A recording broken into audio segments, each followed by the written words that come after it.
This is Comic Geek Speak, episode 1603, Comic Talk!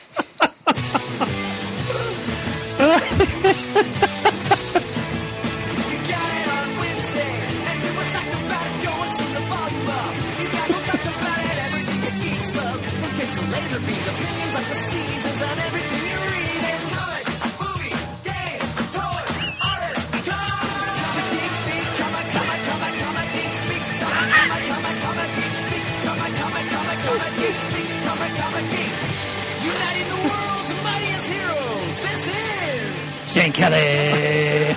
I'm Brian Christman. I'm Adam Murdo. I'm Chris Everly. I'm Danny O'Brien. And I'm Julie Benson. And welcome to the show. Oh boy, this is going to be interesting. It'll be a doozy tonight. Interesting. It'll be fun. A hoot and a half. 2 hoots even.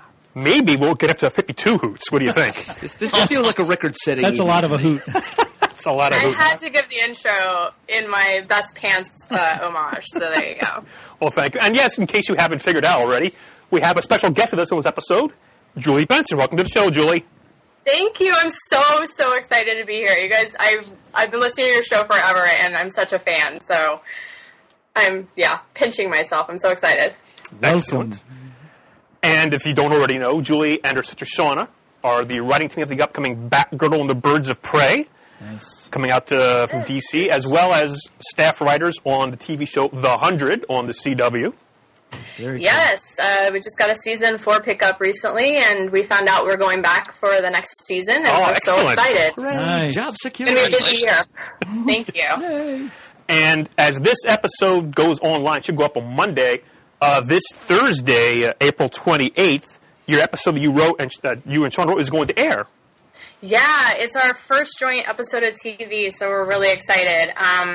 It's called Join or Die, so it's a comedy. Our show's pretty dark, and our episode is pretty dark. Really dark. I really can't say anything about it. I know. And I've caught up on everything now, thanks to Netflix and what have you. So I say I want to know, but I don't want to know. So I'll just watch it along. Watch with everybody else next Thursday. Well, before we get too far astray, we must actually address our sponsor for this episode, and that is Mr. Murdo. That is our old friends, the Collection Drawer Company, makers of the Drawer Box Easy Access Storage Solution for comic collectors. You can go to their website at collectiondrawer.com to examine their wares. It's basically a traditional cardboard long box for the storage of comic books and other such supplies. But instead of opening from the top via a removable lid, it opens from the front via a extractable drawer. Hence Drawer Box. It's available in comic book size, magazine size, long-playing disc size. You can use them for action figures, sewing supplies, all kinds of goodies like that. And they also sell accessories such as the Box Locks Stabilizer, which will enhance your storage experience that much further. We know them, we love them, we use them. In fact, even Julie has some drawer boxes, don't you, Julie? I do. I bought a whole box of them. I think there's like 5 in a case, and they're amazing. I don't know what I did before them. Yep, they are habit forming, I must agree. So there you go, collectiondrawer.com. Excellent. Well, Shane, what are you doing over there? Okay, I was going to talk to him, but he took the microphone. Joey, what did you do to the hyperdrive? He's disassembling his microphone over there. Can you turn it up a little louder? I did. It just doesn't sound like You sound fine. Maybe I have a cold. So anyway, Shane, this is our comic talk. How do you describe these comic talks? Maybe it's malaria. Wibbly wobbly, timey-wimey. Loosey-goosey. I was going for the loosey-goosey. Well, Maybe it's malaria was my favorite. We haven't been so loosey-goosey lately. We've been wibbly wobbly. Well, we're weeble wobbles. We don't fall down. No. Well, now, Julie, since you are a first-time guest on the show, we haven't had one of these first-time guests in quite a while. We always ask our first-time guests, I have to write it down here, the question, how did you first start getting into reading comics? That's an easy answer for me. It was through my father. He was a big Silver Age DC reader and had a couple of long boxes as I was growing up, and I would just get a chance to sort of flip through those as a kid. And I remember the first comic I read was his Green Lantern. I think it was 23, the one with Abel Tarrant. And I just thought that was the coolest thing ever, a tattoo man that can have his tattoos come to life. It was such a different version of The Ring that I really liked it, and it stuck with me. And I started collecting a little bit on my own then through high school, but of course you didn't talk to anyone about it, or at least I didn't. I never told anyone I was in, right, Danny? It was totally not a thing. Yeah, I was in a closet for most of my high school career about comics and Doctor Who and everything, and then I sort of let it flounder a little bit during college and then picked it up again when I moved out to LA. So that was how I got started, and thanks to Dad. He still has those comics. I actually posted a picture of them not too long ago on my Instagram because I don't know if he'll ever sell them. I kind of hope he doesn't now. He had a few Marvels, but not really. That wasn't his thing. My mom had Patsy Walkers, of all things. Oh, yeah. So that was sort of fun to look at. So that was her own collection before she met your father? Or? Yeah, she had been collecting them a little bit because she's an artist, and she always wanted to be a comic artist, I think, and she had been sort of collecting them for art, and I think Patsy Walker spoke to her in a way. She was a young girl, cute, whatever, and it was the 70s. So did your sister Shauna get into comics at all around the same time, or was she not into that? She read them, but she wasn't as into them. She's much more intellectual than I am, I think, and read a lot of books. And she was the sci-fi book reader, so she was reading Dune when she was 13, and Cat's Cradle, and or what is it? The Cat That Walks Through Walls. What is that book? Yeah. Anyway, she was reading a lot of Heinlein and Larry Niven, and I was busy reading all the comic books. So the two of us together, we kind of bring those skills as a writing team of, all of the sci-fi geekiness we can bring in. And that's her skill set, is books, yeah. Excellent. Now, you mentioned, of course, your sister Shauna. You actually are writing partners.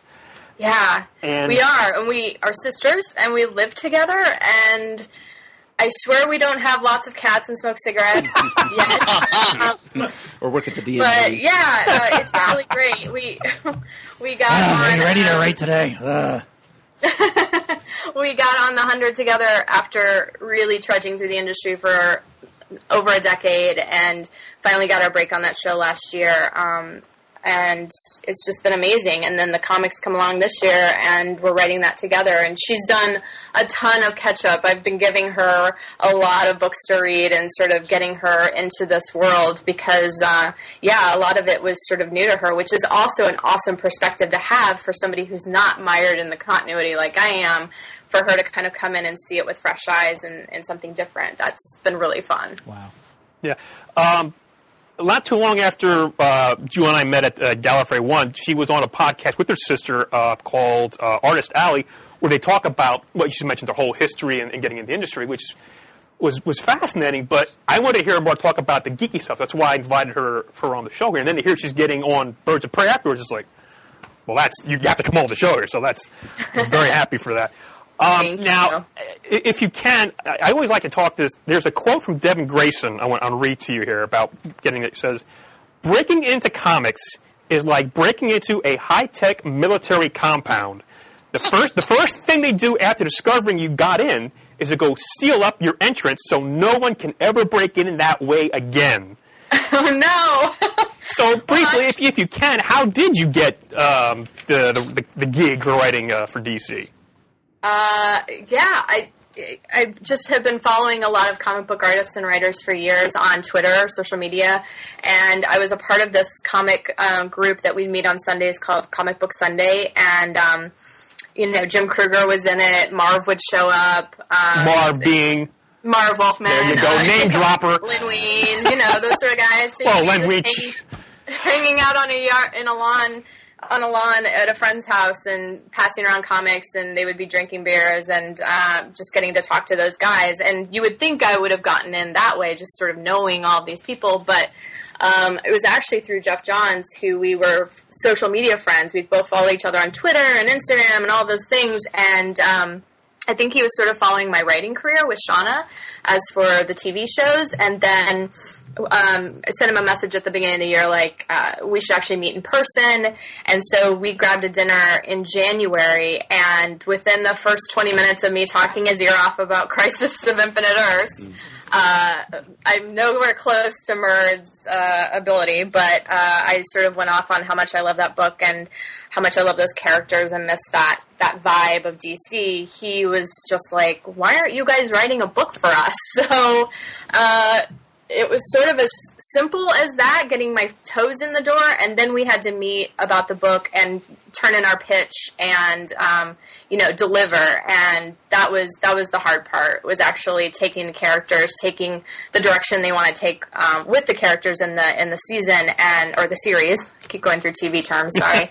And delivering something that they thought would actually work. So we definitely had to put our work hats on, but that sort of social media connection was the thing that somehow, got me in touch with these guys. Yep.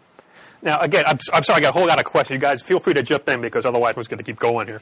I have a quick question, actually. Is that a Green Lantern Silver Age cover behind you in the frame? It is. It is the 23. I put it on my wall along with some. I think I've got some Ben Temple Smith art and some. What else do I have? Egon Schiele and all sorts of crazy stuff. Is that a Benedict Cumberbatch ad, Sherlock? Up there? It is a Benedict Cumberbatch. Totally tell. The collar in the shirt. That's an Etsy find. So it's sort of a geek wall too, if you look closely enough. Good eye, Chris. Thank you, my dear.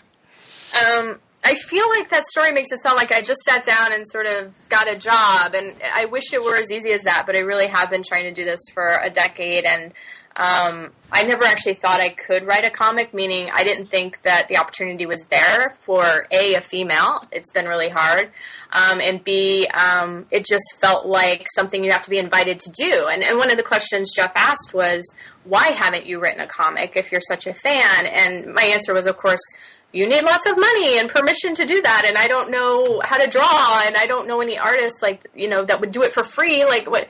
So it's completely amazing that we got the opportunity, and I think the timing was just right too. They're actively looking for diversity in their writing staff. DC's trying hard to, I think, change it up a little bit. Having a little bit of diversity in there can't hurt anything, I think. So. Now, I want to go back a little bit, because actually I should have mentioned first. I found it interesting, your partnership with Shauna as far as the writing goes. That's actually, explain to them how, if you can, how your partnership works with the writing. Yeah, that's actually what I was curious about. Sorry, getting tongue. Yeah, how do we both kind of not write over each other? Also the legality of it, shall we say? Well, I had taken a class at UCLA just about contracts and working in the business, because I really, I know it is a business, and it's not an easy business to be in, and especially if you're going to partner with a family member. And the first thing they said was to get a contract and make sure that you have something in writing for the two of you, so that you never have this animosity of, you did more work on this than I did, or you did less work on this than I did, and we're still getting 50-50. So that was the first thing we did, is just get it on paper that no matter what, you split it, and we're both putting in the effort. So that took away a lot of the sort of BS that would have come along with, I think, just trying to wing it. And then we break everything together. We do mini writer rooms together in our living room, and we write it out on a Google Doc, and we'll each take turns for an outline. And then once we feel like the outline is set pretty much in stone, that we'll divide it up. So she'll take a couple of acts, I'll take a couple of acts, and we go that way. That's how we've worked for TV, and that's how we've merged into comics too, is as we're breaking the story, they break down by that sort of page groupings, like these 5 pages are going to be this fight sequence, or these 5 pages are going to be about Barbara. So we've been able to take turns on each of those things and swap back and forth. Very good. Now, the artist on the book is Claire Rowe. Now, I guess she's from Scotland, right? So have you actually ever met? I have not met her yet. We have exchanged a few emails with her. She just got the first Rebirth script this week, and so she's probably very busy drawing all of the crazy stuff we put in there. And we couldn't be more excited. We've seen her work. We went and sought it out at the comic book shops, and she's amazing. And we have Yannick Paquette doing the covers, so that's amazing. We've just been really really lucky with the team that we've gotten. And we found out we're getting a variant, I think, on our Rebirth issue. And I saw that. Yeah, we haven't even seen it. We don't know what it looks like, so it's going to be exciting. By Ben Caldwell, it says here. That's right, yeah. So, of course, I went and looked up everything he's done, and he's great, too. So, it's going to be so fun to get our first pencils and inks in and see it come to life. I think that's the joy for me is TV. You can write a script, you can see it be made, which is so much quote unquote better than film, where things sit in development for years. And comics, it's even faster than TV. The pace is insane. So I'm excited. How far ahead are you on writing the series at this point?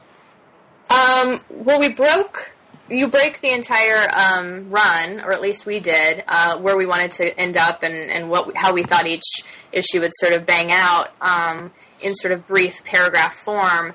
So we know where we're going, and we have submitted sort of our outline breakdown for the next issue, the one after Rebirth, so the number 1, I guess you would say, of Batgirl and the Birds of Prey. Mm-hmm. And we're just waiting on a little bit of feedback, and then we're going to be hitting the ground running on that one and the next one.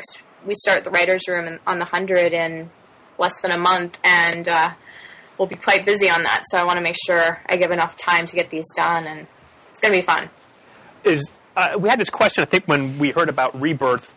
Is this an ongoing book? Is it a miniseries? What can you tell us? If you can tell us. I don't know. Right now, we're just so focused on the first 6 or 7, that that's all we've talked about. And I think, that's literally as far as we can see right now, is just getting the first ones out and making them good and making the stories good. And, whether or not they decide to keep the story running after us, with us, that would be great. Without us, that would be great, because, hey, there's a Birds of Prey in the world. I'd be happy. But, yeah, no, we haven't been told, so I'm not sure. Okay. Because I think Shane, I think everybody in the room pretty much is a Birds of Prey fan at some point over the years. God, yeah. I've read... Yeah, me too. With the exception of some of the New 52 ones, which I'm behind on, I've read everything from the first miniseries. Right through the Chuck Dixon back in the 90s, right? All the way through. Yeah, I just sort of cherry-picked the Chuck Dixon run, but once Gail Simone came on the book, that's when I became a more regular reader. Yeah, those right through Brightest Day and everything right through it. Now, I think I am missing a few issues of the newest iteration, but I have a chunk of them, and I've read them. I'm just behind on it. Jeff, Birds of Prey number 8. Oh, yes, I do. Danielle, I have better from Birds of Prey number artwork from that issue. Nice. Wow, that's amazing. Nice. Yeah, I have 2 pages from the trapeze scene. Wow. Oh my God. Oh. Yeah, those are my crown jewels. They're I think they're in our living room, hanging up above the TV. Wow. Oh. Yeah, that was my goal. I think that book came out right before Chicago Wizard World in I want to say 99 maybe? Yeah. Probably 98, 99. And I remember the year before that I had bought 2 issues from Greg Land from the Nightwing Huntress miniseries. I have 2 pages from the morning after scene from when he sleeps with Huntress. Nice. Wow. Yeah. Oh my God. I have those 2 pages. So I looked up where he was, and the show opened, I ran to his booth, and I was like, do you have any pages from Birds of Prey to 8? Do you have the kiss? And he goes, no, I don't have the kiss. Someone, it never left the DC offices. And he goes, this is what I have. And I got 2 pages from the trapeze scene. Holy crap. Wow, Yeah. that's amazing. Yeah, I don't own any art, so that's fantastic. Yeah, no, those I will never sell those. I want to get rid of most of my art. Those 4 pages are my Keeper. And I still, to this day, I still do not own a Oracle kissing Nightwing page. That is the one thing I want, and I do not have one of those pages. That's the get. Okay. Yeah. All right. I'm going to keep it in mind if I see anything. So you really like... Anybody can find that. It's pants. So You really I was going to say. Danny, you like Grayson as a player, then? No, I like Dick and Barbara. That's Okay. the way it is. It's the way it's supposed to be. That's why I love that issue. I want to say I might have paid $75 or $150. Yeah. Wow. Holy cow. That's free. I mean, Yeah. that's free. That's great. Yeah, it might have been 150. The Nightwing Huntresses might have been 75 a piece. Like, that's when original art was really cheap. Yeah. It was not anywhere near the price it is now. I wish I would have gotten more pages back then in the day. Because I was around conventions. Gosh, I was 18 myself, and that was 1990. And I was going to local conventions and venturing into Philly every now and then. That would have been a great time to get some art. I could have bought an Alex Ross page for Marvels for $200. What? Yeah. Are you still kicking yourself? Yeah. That was probably a lot of money for you then. No, it's just because it wasn't a page that I wanted. I was like, oh, if I'm going to buy a page, I want a page that I really want, not just like some random scene. It was before, I think, Sal was his art dealer. It's when someone else was. So it was just some lady, and then I think Sal's the one who came in and was like, you can get a lot more money for this stuff. And then like 6 months later, it was like $1,000 a page. Sal! Oh, we love Sal. I could have gotten an Alex Ross for $200, like a full painted Marvels page. That hurts my heart. Yes. Yeah. That hurts my soul. Well, hopefully people like Danny like the new book. You know, we're fans of it too, and we want to do that justice. So I hope everyone feels like it's in good hands. I definitely reached out to Gail Simone, and she's been amazing, and gave me her email and said if I need anything to let her know, and she's been really supportive. So it's been great to kind of kiss the proverbial ring and sort of get permission to do the book from her. Not that I needed it from DC's point of view, I'm sure, but I wanted to make sure Gail knew that we were going to take care of it, and take care of our girls. I think if you are that big of a fan of it, that's important, not only for us who may hear about it, but for you especially who wants to do right by the book. And if you were such a fan, to just get that chance to even interact with Gail Simone a little bit about it would be phenomenal, let alone, hey, here's my email. If you need anything, let me know. That's awesome. Yeah, she's been amazing. I haven't bothered her, of course, because I don't want to be presumptuous, and I'm sure there's going to be a point where I'm going to need her advice, and I want to save it up, I guess. But I do have that. I have that card handy. So. Now, were you a fan of the Birds of Prey TV show? Now, I'd seen the show. I didn't remember the show. That's how much of a fan I was for a while. I'd completely forgotten it existed until we sat down in the DC room and started hearing about Birds of Prey. And Shauna, of all people, chimed in with all sorts of history on the Birds of Prey. And I was like, who are you? You haven't read this book. And she was like, oh, I saw the show. I saw the TV show. And I was like, oh, my God, I'd forgotten that they even made a show. It's in my memory bank, but I had completely wiped it away at some point. And Shauna remembered every episode. She remembered the watchtower clock and everything that was in the room. It was ahead of its time. I look back on it now, and it was like, that show would be brilliant right now. I would kill for a Birds of Prey show, and I think a lot of people would. And it was just ahead of its time. I think that, too. I think by the end of that first season, if they would have given it a second one, it would have gotten a much bigger fan base. That was really starting to hit its stride by the end of that first season. Yeah, it really was. Yeah. And think about Harley Quinn now. Oh, God, yeah. Yeah. Oh, my God. Did you guys see that amazing Amanda Connor art that she did for the Harley Quinn, where Harley's sitting and her name is spelled out on her arm and her leg? So Harley is here on her arm, and then Quinn is like her hip bone is the Q, down to the kneecap is like the Quinn. It's the most beautiful, amazing thing I've ever seen. It's great. And she was nominated for an Eisner, so yay for Amanda. Yes. Yeah, I saw that. Well, before I forget, I do want to mention that Batgirl and the Birds of Prey Rebirth #1 actually hit stands it's comic shops Wednesday, July 20th. It's in the current it's in the previews for that comes out next week. Yeah. I got this one. Isn't it in the DC thing that came out? Oh, it's in there? Okay. Yeah, a little blurb about it, but it wasn't the solicit, really. I got solicited, I think, on Monday.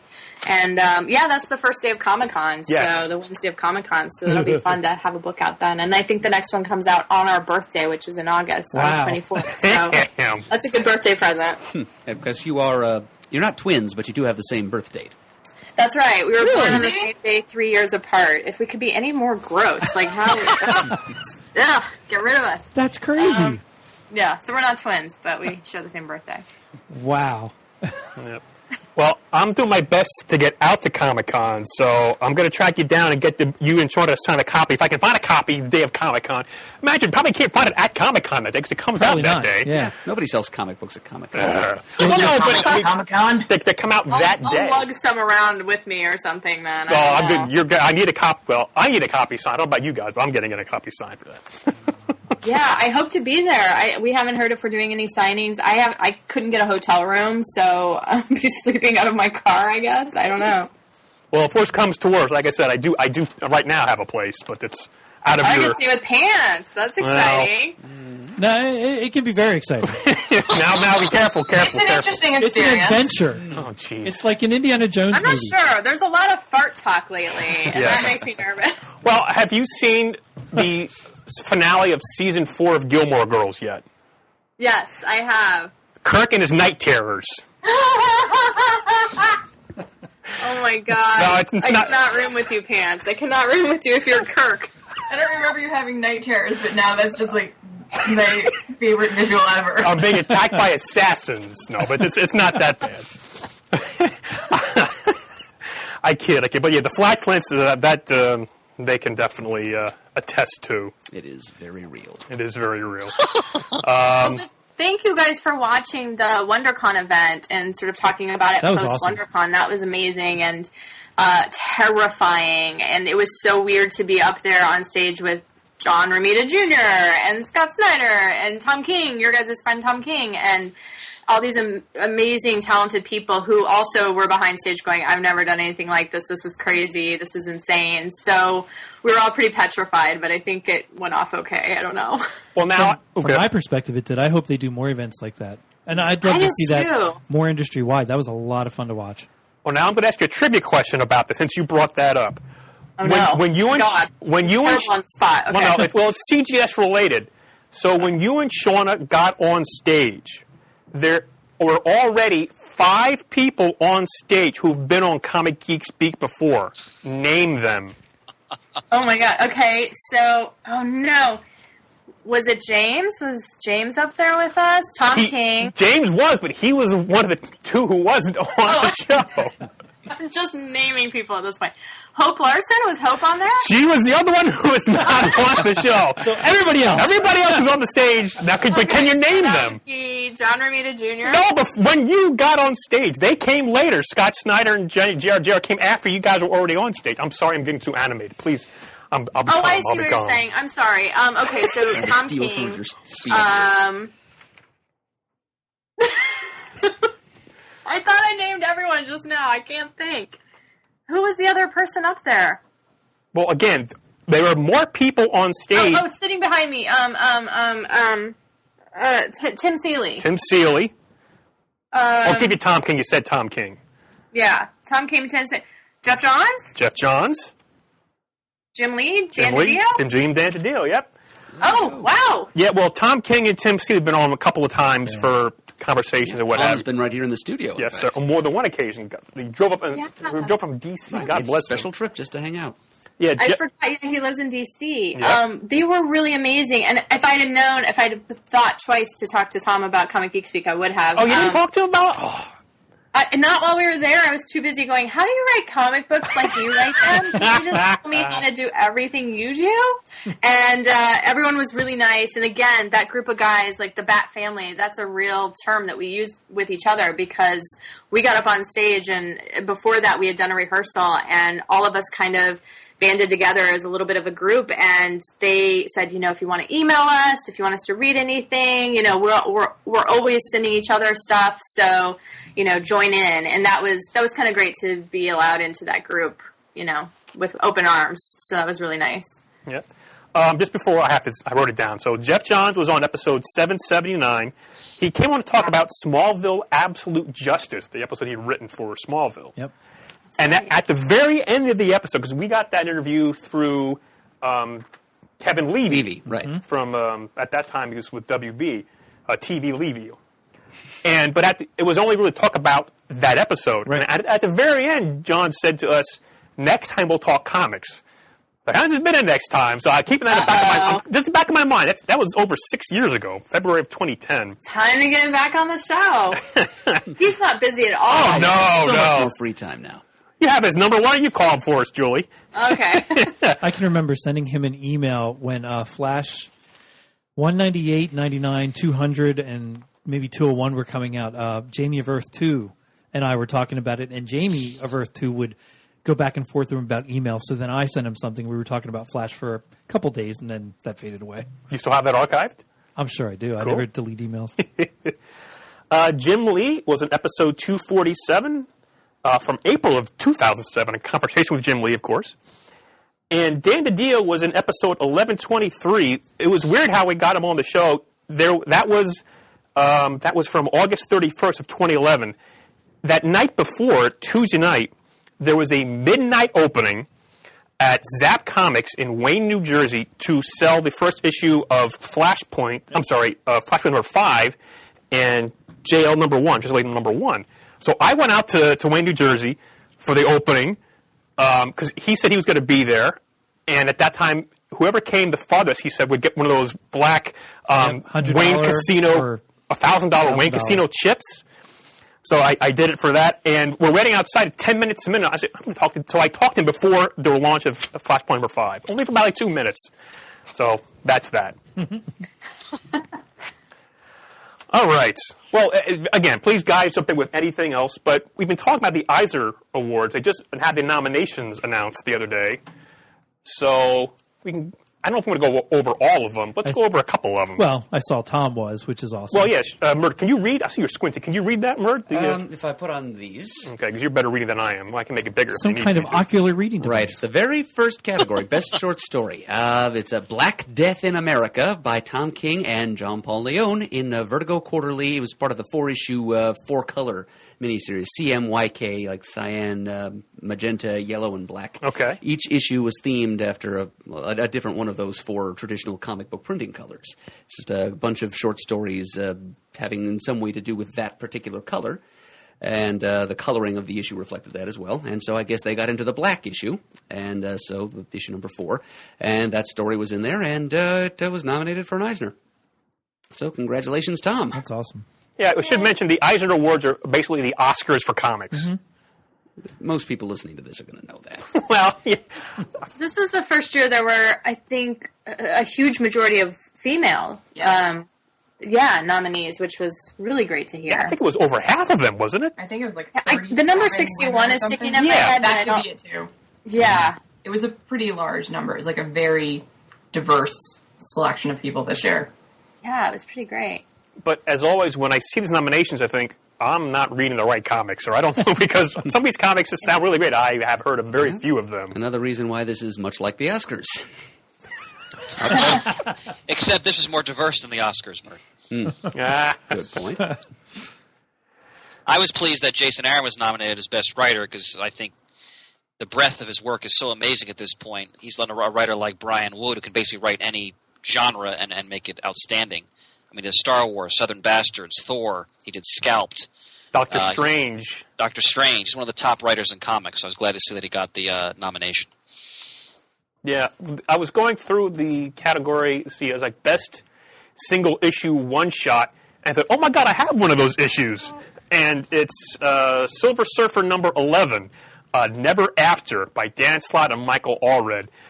Basically, you have 4 perspectives on the same story from different people, like the Surfer, Dawn Greenwood, a couple other people, and it's told you have... that issue. You've got, like, upside-down panels, you've got a panel in the page in the middle where, like, it twists around, and it's like a time loop, basically. And then there's the end when he comes out of the time loop, and just some amazing artwork. I remembered this issue. I actually found it because I wanted to reread it again to see. It's a hard issue to forget. Yes. That issue is ridiculous, especially the infinity symbol where it actually loops around and then you read it backwards. Oh, yeah, you got to, like, turn it upside down. And my God. Got that going in there. So. Yeah, that issue is amazing. Yeah, Slott was bragging for months in advance about how this was a structure that had never been tried in comics before, and darn if he didn't deliver on his boast. Is that true? I mean, wasn't the Batman, the Capullo-Snyder Batman, one of those, like early, number 5 or something? There was an early one that you had to turn it upside down and backwards when he was in a labyrinth? Upside down or keep going in circles or something. Yeah, turn it around and turn it around and turn it around. Well, and didn't way back in the day, wasn't Nick Fury Agent of S.H.I.E.L.D. had some funky stuff like that going on too? You're thinking of the Steranko era. Yeah. Where I think I have a few of those. I'll check them out. In fact, Shane, in some of the artist editions that IDW has done, they did one for Steranko. Yep. And they have some of that artwork in there where you're right. The way he lays out the panels, it's almost like it's a labyrinth in some cases. And then, of course, the psychedelia that he was one of the pioneers of applying that to comic book art. So, do you have that artist edition, Pants? The Steranko one I do not. No. Is that going to be up for auction at all, maybe, coming up? Or that one will not be up for auction, but six other artist editions. Yeah, I know. We'll get to your plug later, everyone. Thank you.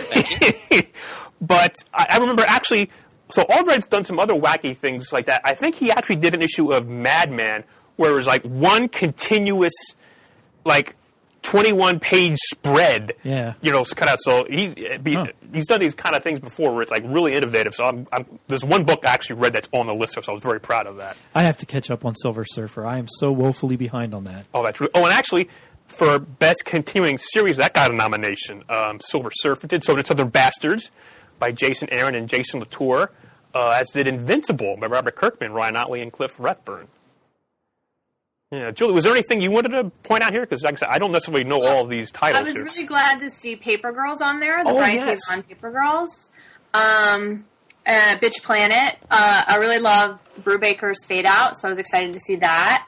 The Silver Surfer, I'm a little bit behind too, Shane, but what I'm reading, I'm loving. But those were kind of the ones that really popped out to me. Plus, there was that Oatmeal comic that's up against Tom's Black Death in America. It's Going to Be Okay. That was the one that was the Roddenberry story.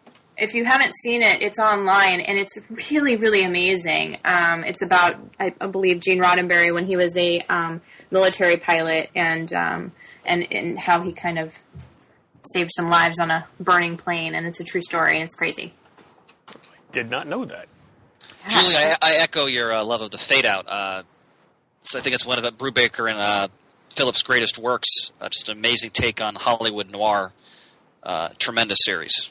It's so fun to read because I actually look at the art to see if I can recognize, because I live in Hollywood, and see if I recognize any of the old buildings, because the architecture is the same on a lot of those old places. So it's great. I was glad to see Chrononauts get a nod. That's a fun book.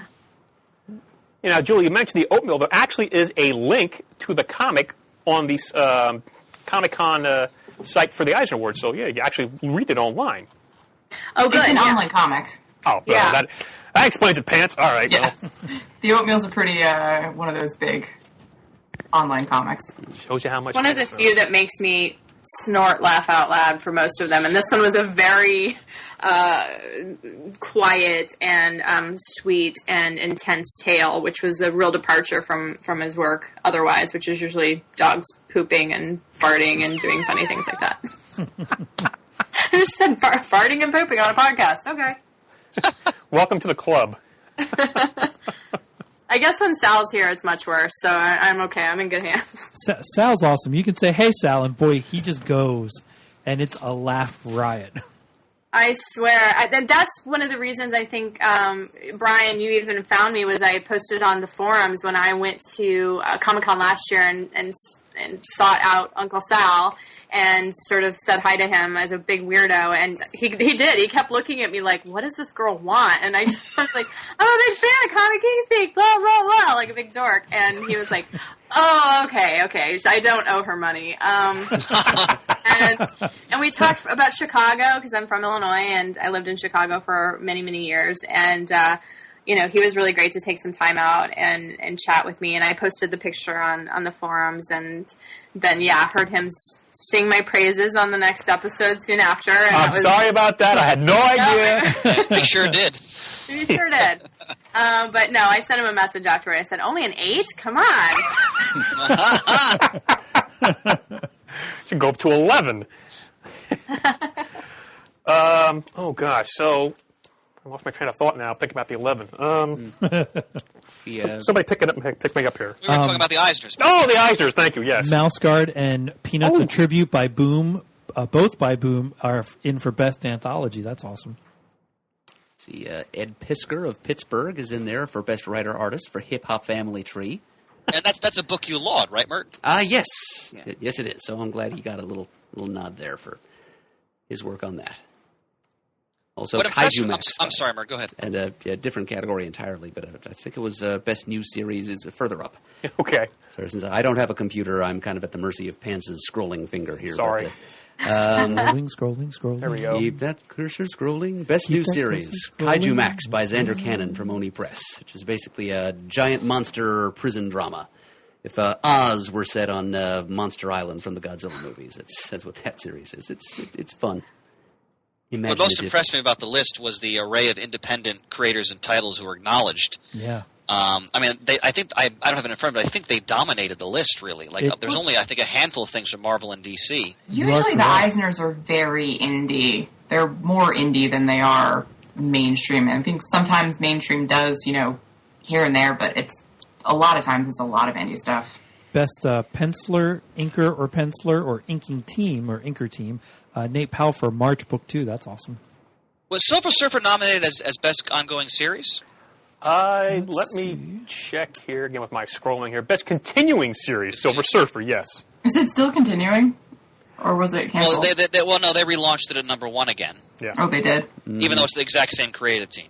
Well, of course. Because, that's going to get another million people to buy the book, of course. So. Totally is. Here. I was excited to see Jordi Belair on there, who does the coloring on Vision and, oh my god, a million things. It's listed here. The Autumnlands, Injection, Plutonia, Pretty Deadly, The Surface, They're Not Like Us, Zero, The X-Files, The Massive, Magneto, and Vision.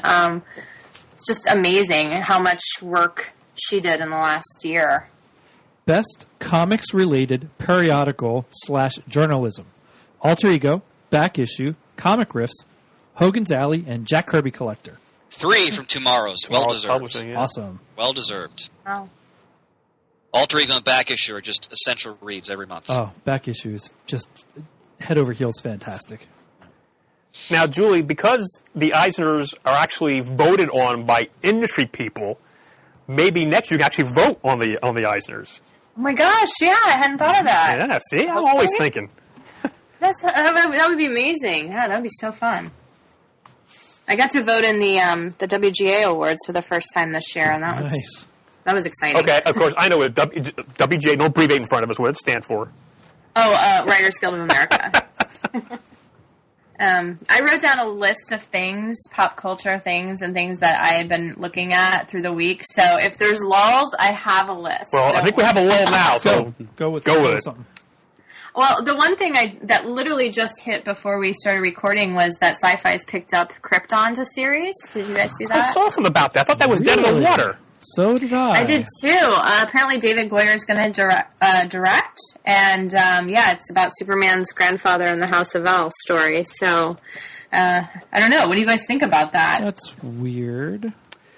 They're moving forward with plans for a series, yes. That will follow Superman's grandfather 200 years in the past. I'd be interested to see how they visualize Krypton, because it's been interpreted so many different ways in film and TV and comics. And I'm curious what they would do with it, since the crux of what's interesting about Krypton is that it's no longer around because Superman is here and has powers, and Kara's here with her powers, but I don't know about something set on Krypton where it's just like some storyline that could happen here on Earth too. Like what's the hook to get everybody in there and sustain an interest over time, since nobody we know will even be close to being on that. Right. It's not like Gotham where you've got pretty much the entire Bat cast there a few years younger. Yeah. I mean, I'm sure I will give it a chance, but it just... Well, Shane, if they approach from the perspective of maybe political intrigue or something like that, or how Krypton is governed, maybe even start to hint about, the coming of Zod or something like that, it could be very interesting. Could be. So. All right, so what else you got there, Julie? Oh, well, Chris had mentioned the amazing Doctor Strange trailer, but I think that Adios, pants. Well, now I gotta leave. I didn't even actually watch it yet. Oh, really? No, I don't care. You can talk about it. I'll watch it at some point. Shane and Murd, have you seen it? Oh, yes. I have. Okay. All right, Pants. Everything I wanted in a Doctor Strange trailer, I got. You got the trippy magic, you got the psychedelia, you got the screen distorting as reality was twisting around you. You know, they showed you the whole thing, like the rite of passage, the surgery, the ancient one. Benedict Cumberbatch with that incredible intensity. This movie is going to be a grand slam. I have no doubt whatsoever. Teach me. Well, and was it a picture? Two pictures about that. So I love the trailer too. I thought it was awesome. You know, I don't know. Marvel seems to be able to do no wrong when it comes to their Marvel Studios productions because they are hitting it on all cylinders, just out of the park on almost every project I've watched of their stuff.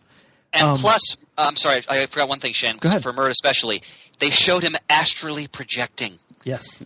In the trailer. I got chills. Now, two stories online that I would have went absolutely nuts for. One of them was when Benedict Cumberbatch went to Jim Hanley's universe and hung out there looking at stuff, taking pictures. In between takes. In costume, man. That's awesome. I can't even imagine being in the store going, and stuttering for a half hour just pointing as he walked by. But also, wasn't it the one where he did, what do they call his hand movements? What artist? Ditko fingers. The Ditko fingers in the one picture. So, yeah, I've been thrilled with what I've seen of Doctor Strange. It looks awesome. What'd you think of it, Murd? Not just yet. Huh? Looks fine so far. I like the fact that he was falling through alternate realities, apparently. I don't know if that's what what you were calling astral projection, but I saw a couple of people compare that to, visually at least, to Inception. I'm pretty sure the movies, that's where the similarity will end. Yep. But I've seen some stills of the costume design. It looks note perfect. I'm kind of excited. I want to see what they can do to make magic users cool again. Yeah. Furthermore, a tremendous actor is playing Baron Mordo. Chiwetel, I'm going to mispronounce his name, Ejiofor, who is a great actor. So he's a great choice. And since Pants is in his isolation chamber for the moment, I also want to address the further Civil War trailers that are out there. And I just read an overview in Entertainment Weekly. I am so deeply excited for this movie.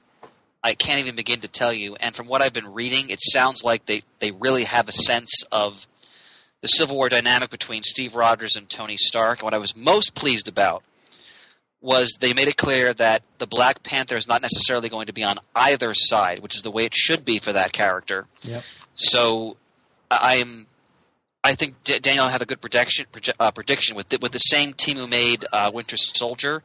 I think this may be the best Marvel film yet. I read one review by someone who said, hands down, it was absolutely the best Marvel movie and actually just one of the best movies of the year. I can't wait. Not even just taking it out of the superhero realm. It's just a well-done movie where everyone gets their beats. You know, no character seems like they've been left behind. Everyone has a reason to be there.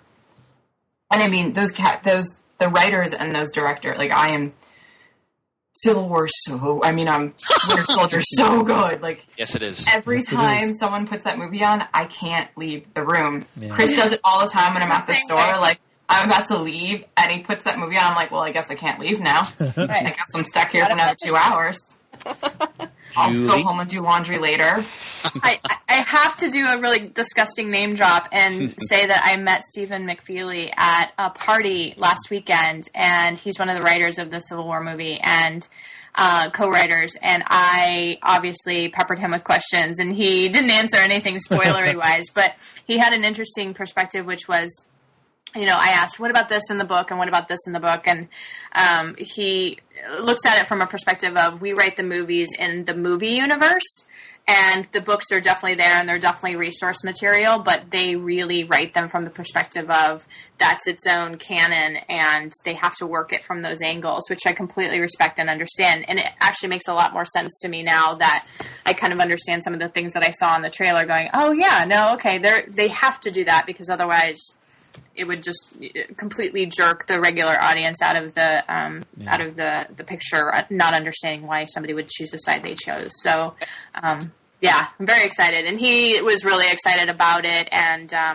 he'd been getting great feedback, and just the nicest people. So I wish nothing but the best for them, and I already have my tickets bought, so I'm going to go see it at an IMAX. Yeah, I think we have our tickets bought. I don't know. Can Pants come in yet? Are we done talking? Let him suffer for one more moment. Theoretically, I think he can come back because we're just talking about tickets. Piggyback on what Julie said is that I'm pleased to hear that because they've clearly developed the movie's own continuity, and they shouldn't stray from that because at the same time they've captured the essence of all the characters, and that's very faithful to the comic in terms of spirit. But they've done their own thing with it, which so far, as Shane mentioned, is working brilliantly. Oh. So. Yeah. All right, let Pants. He's probably salivating. Let him get back. All right, Pants. Just in solitude, Pants. Thank you. All right, I wanted to talk about something that somebody. I just joined Twitter a few weeks ago. Why in God's name did you join Twitter? Yay! Well, because we were all at dinner and Matt was showing me cool stuff about funny things that he was following and some of the stuff we post, and I thought, well, you know what? I can understand. I mean, it's sort of why I got it on Facebook, so I can see that. So hang on a minute, Shane. So let me see. I think it's. Yeah, you guys see that picture? Oh, yep. Okay, so that's the. I love DMZ.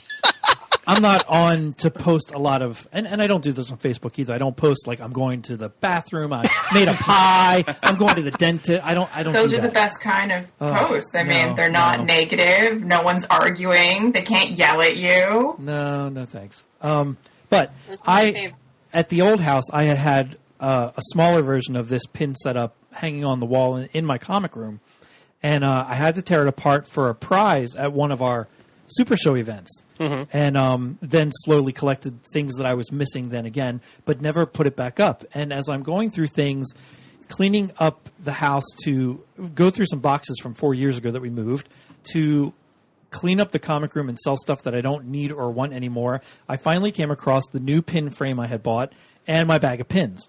So then I sat down and I put all of them together in this frame.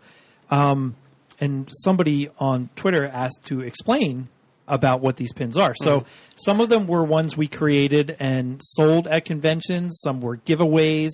The whole top row was at a time when Blackest Night was coming out, and each color represents a color of the Lantern Corps. It's with the CGS logo. With the CGS logo in it. The DMZ's ones were when Brian Deemer and Jamie D were bickering back and forth about DMZ. I love it. I hate it.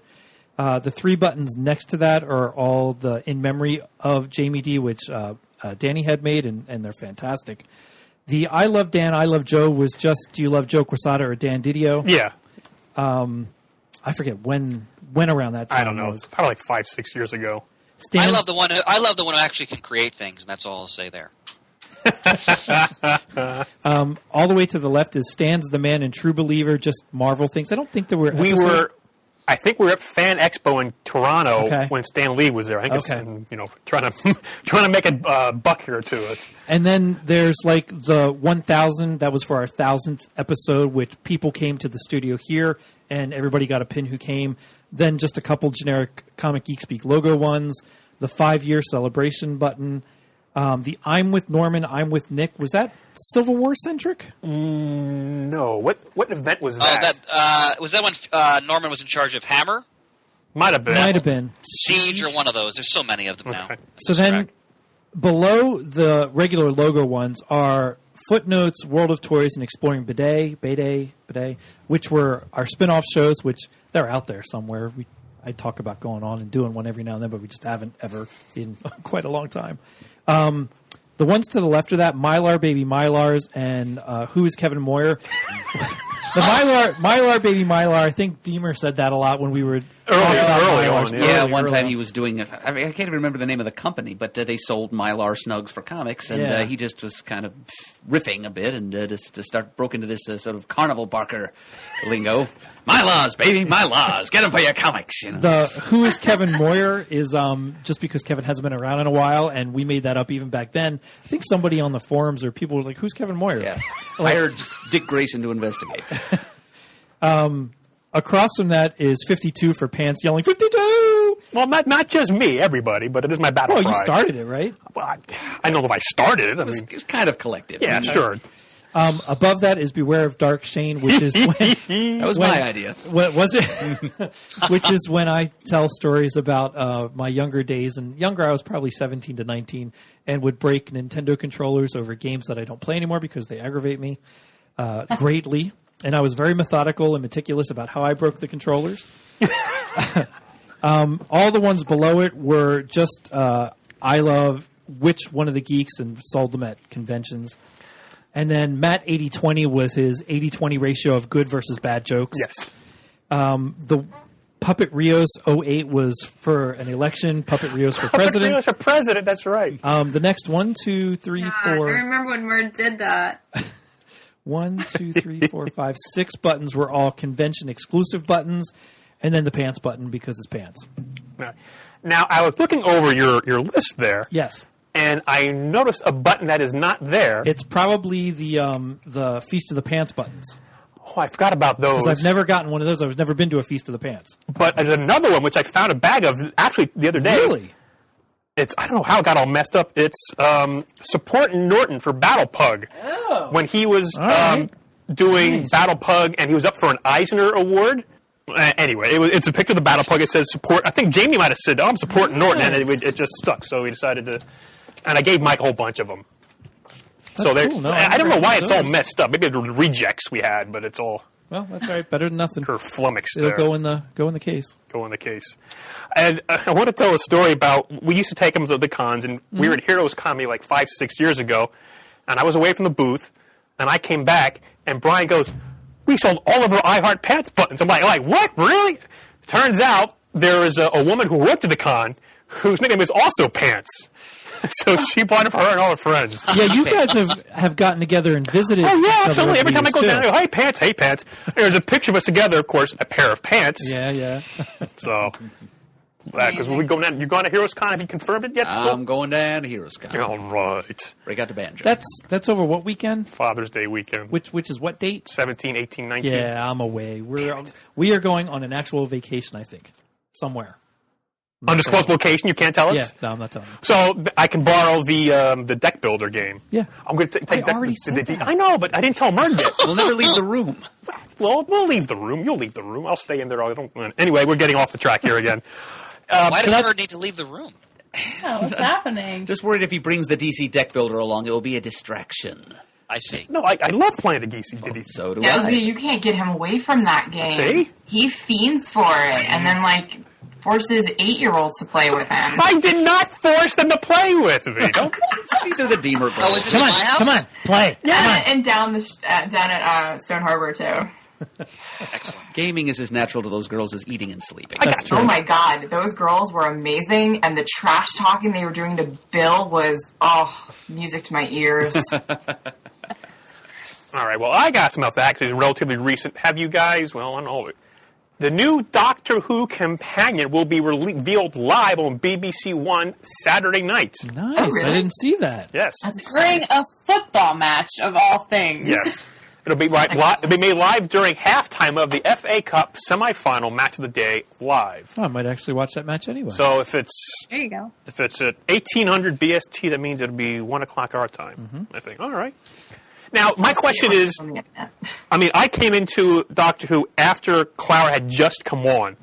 What are you looking at? It slays me that you came in at that point and have watched all of it almost that's available. Yeah, And I flew to London 8 months later for the anniversary because I'm a maniac. It is true. Nobody asked you. But so I get my question is, I know that she was in Asylum of the Daleks as Somebody else. Oswin, but was there any kind of announcement like this for her when she came on? Yes, but I don't think it was during a match or anything. But No, there was a live show though, wasn't there? I think so. And Really? And there were articles There out was. there saying she was going to be the Doctor. Is the first thing I read. Is this the new Doctor? Oh. And it was her. So when she showed up in Asylum of the Daleks, and I'm like, well, that's the girl that was supposed to be the new Doctor. So I don't know what's going on now. And then later, as she came on, it made sense, of course, by that point. But yeah, there was a big live showy type announcement thing going on when she came on board. Wasn't there one for Matt Smith too when he came on? When he was announced? I feel like maybe that's what I'm thinking of, was the live thing when they announced him. Well, they had that for Capaldi. I watched that. There was something for him too, but I thought for Matt Smith and for Clara, respectively, there was some to do about their announcements. I don't remember. He did some countdowns with, I think, Chris Hardwick and a few of those guys. But yeah, back in the day when we watched it live, I wouldn't know what that's like because I was born like just a few years ago. But whenever we would watch the repeats, obviously they would be like Tom Baker repeats from the 70s, and there would be a new Doctor. Like when Sylve got announced, it was just announced by he just regenerated, and that was the new Doctor. You never got these sort of heads up, and there was something great about that because you always worried about the companions in a different way. Like, ooh, are they going to die or what's going to happen to them? And now it feels sort of, you get the heads up early and you know there's going to be a new one, or you know kind of what's happening with the character. So, yeah, well, I don't know how I feel about it. I kind of like the element of surprise. And which companion was it for Peter Davison's run that died all of a sudden? I forget. That would be Adric. Adric, I'm sorry. Just boom, out of the blue. That, like you said. Yeah, he died in Earthshock. He was the first companion that was ever killed on the show. Well, I don't know about that. They had for William Hartnell had a temporary companion, and it was in the Daleks' master plan. She was killed. I forget her name. I can probably look it up. But that was, I don't know. She was like an official companion. She just sort of like tagged along from the previous serial. Yeah. But anyway. So anyway, speaking about Doctor Who, and now Julie, I'm not trying to embarrass you, but I did a lot of research, and I came across, I think, an adorable picture, and I want you to tell me a little bit about this. Okay, so it's a picture. Yeah, there's a sign in the background that's, I don't know if you can see it, Shane. There's a sign in the background that says, I think, Visions 90, which, of course, means it's 1990, which means that was from 26 years ago. So you were, what, about 3, I'm going to say? Yep, 3 years old. See, I can play this game. On one side of her, in full Jamie McCrimmon outfit with the kilt, is Fraser Hines, and on the other side is the third Doctor, John Pertwee. That's awesome. That is you're in the middle of this just laughing your head off. It's an awesome picture. Yeah, I'm dressed as Ace. Dressed as Ace, of course, yes. Yeah, that was my amazing costume I put together. I found all the badges myself and stuck them on, and my mom crocheted some Ace written out for the back because you couldn't buy any sort of actual badges back then or patterns. And yeah, we used to go to Doctor Who conventions on Thanksgiving weekends in Chicago. They were called Visions, and we went for years and years and years. And I think I've met every Doctor except for Troughton and I believe Hartnell. But everyone else I have met, which has been really fun. That's impressive. Yes. So Tom's my favorite. Tom Baker's my favorite. So you met Capaldi then? Oh, no, I haven't met the new ones. No, I met Matt Smith. I haven't met Capaldi, no. Okay. And David Tennant, no, I have not. I haven't been to a convention in do they even do Doctor Who conventions? They do the one in Burbank. Yeah, they do Galley, but I don't think Capaldi or Tennant have been to those, have they? No. Well, of course, they're go to the Wizard World ones. Yeah, now. They command a lot of money. Yeah. They command a lot of money. Really expensive to go see. Yes. I'm good. I'm old now. I don't want my picture taken. 1990. Let's say I was 18 then. Going to Star Trek conventions. I think Jamie D were at some of the conventions that I was at, but we didn't know each other back then. That's crazy. Excellent. So I wanted to bring. Thank you for that, Pan. Well, I put that picture up, so it's fair game. Yeah, it's fair game. Okay. What's you have on your list there, Julie? Well, they announced for more TV stuff the showrunners for Defenders, which are some of the guys that are coming off of Daredevil, Doug Petrie, Drew Goddard, and Marco Ramirez. So that's up and running, and I think that starts shooting at the end of the year, the Defenders show. That's exciting. What's great about that is a lot of those people are Buffy the Vampire Slayer alumni, so great writers. Doug Petrie, for example. Yeah. It sounds like it's in good hands. I'm excited to see how it all works out. It's going to be interesting. I'm more curious what they're going to produce in the off time, meaning you've got Jessica Jones slated for a certain amount of months. They've got Luke Cage slated for a certain amount of months. Then they'll do Defenders, and they've already wrapped on Daredevil. If everyone is in Defenders, what do you shoot for the next series for the Netflix show? What about Iron Fist? Well, won't they be in Defenders? Was Iron Fist getting his own show, or are they not doing that? Yeah, they are doing that. Yeah, so they'll have those 3, then they'll shoot Defenders, but the question being, shouldn't they be cross-boarding with another show so that, when Defenders comes out, they have the next show that's already up in production? And if you've got all of your leads from every Netflix show already shooting, I'm curious sort of what that other gimme show would be.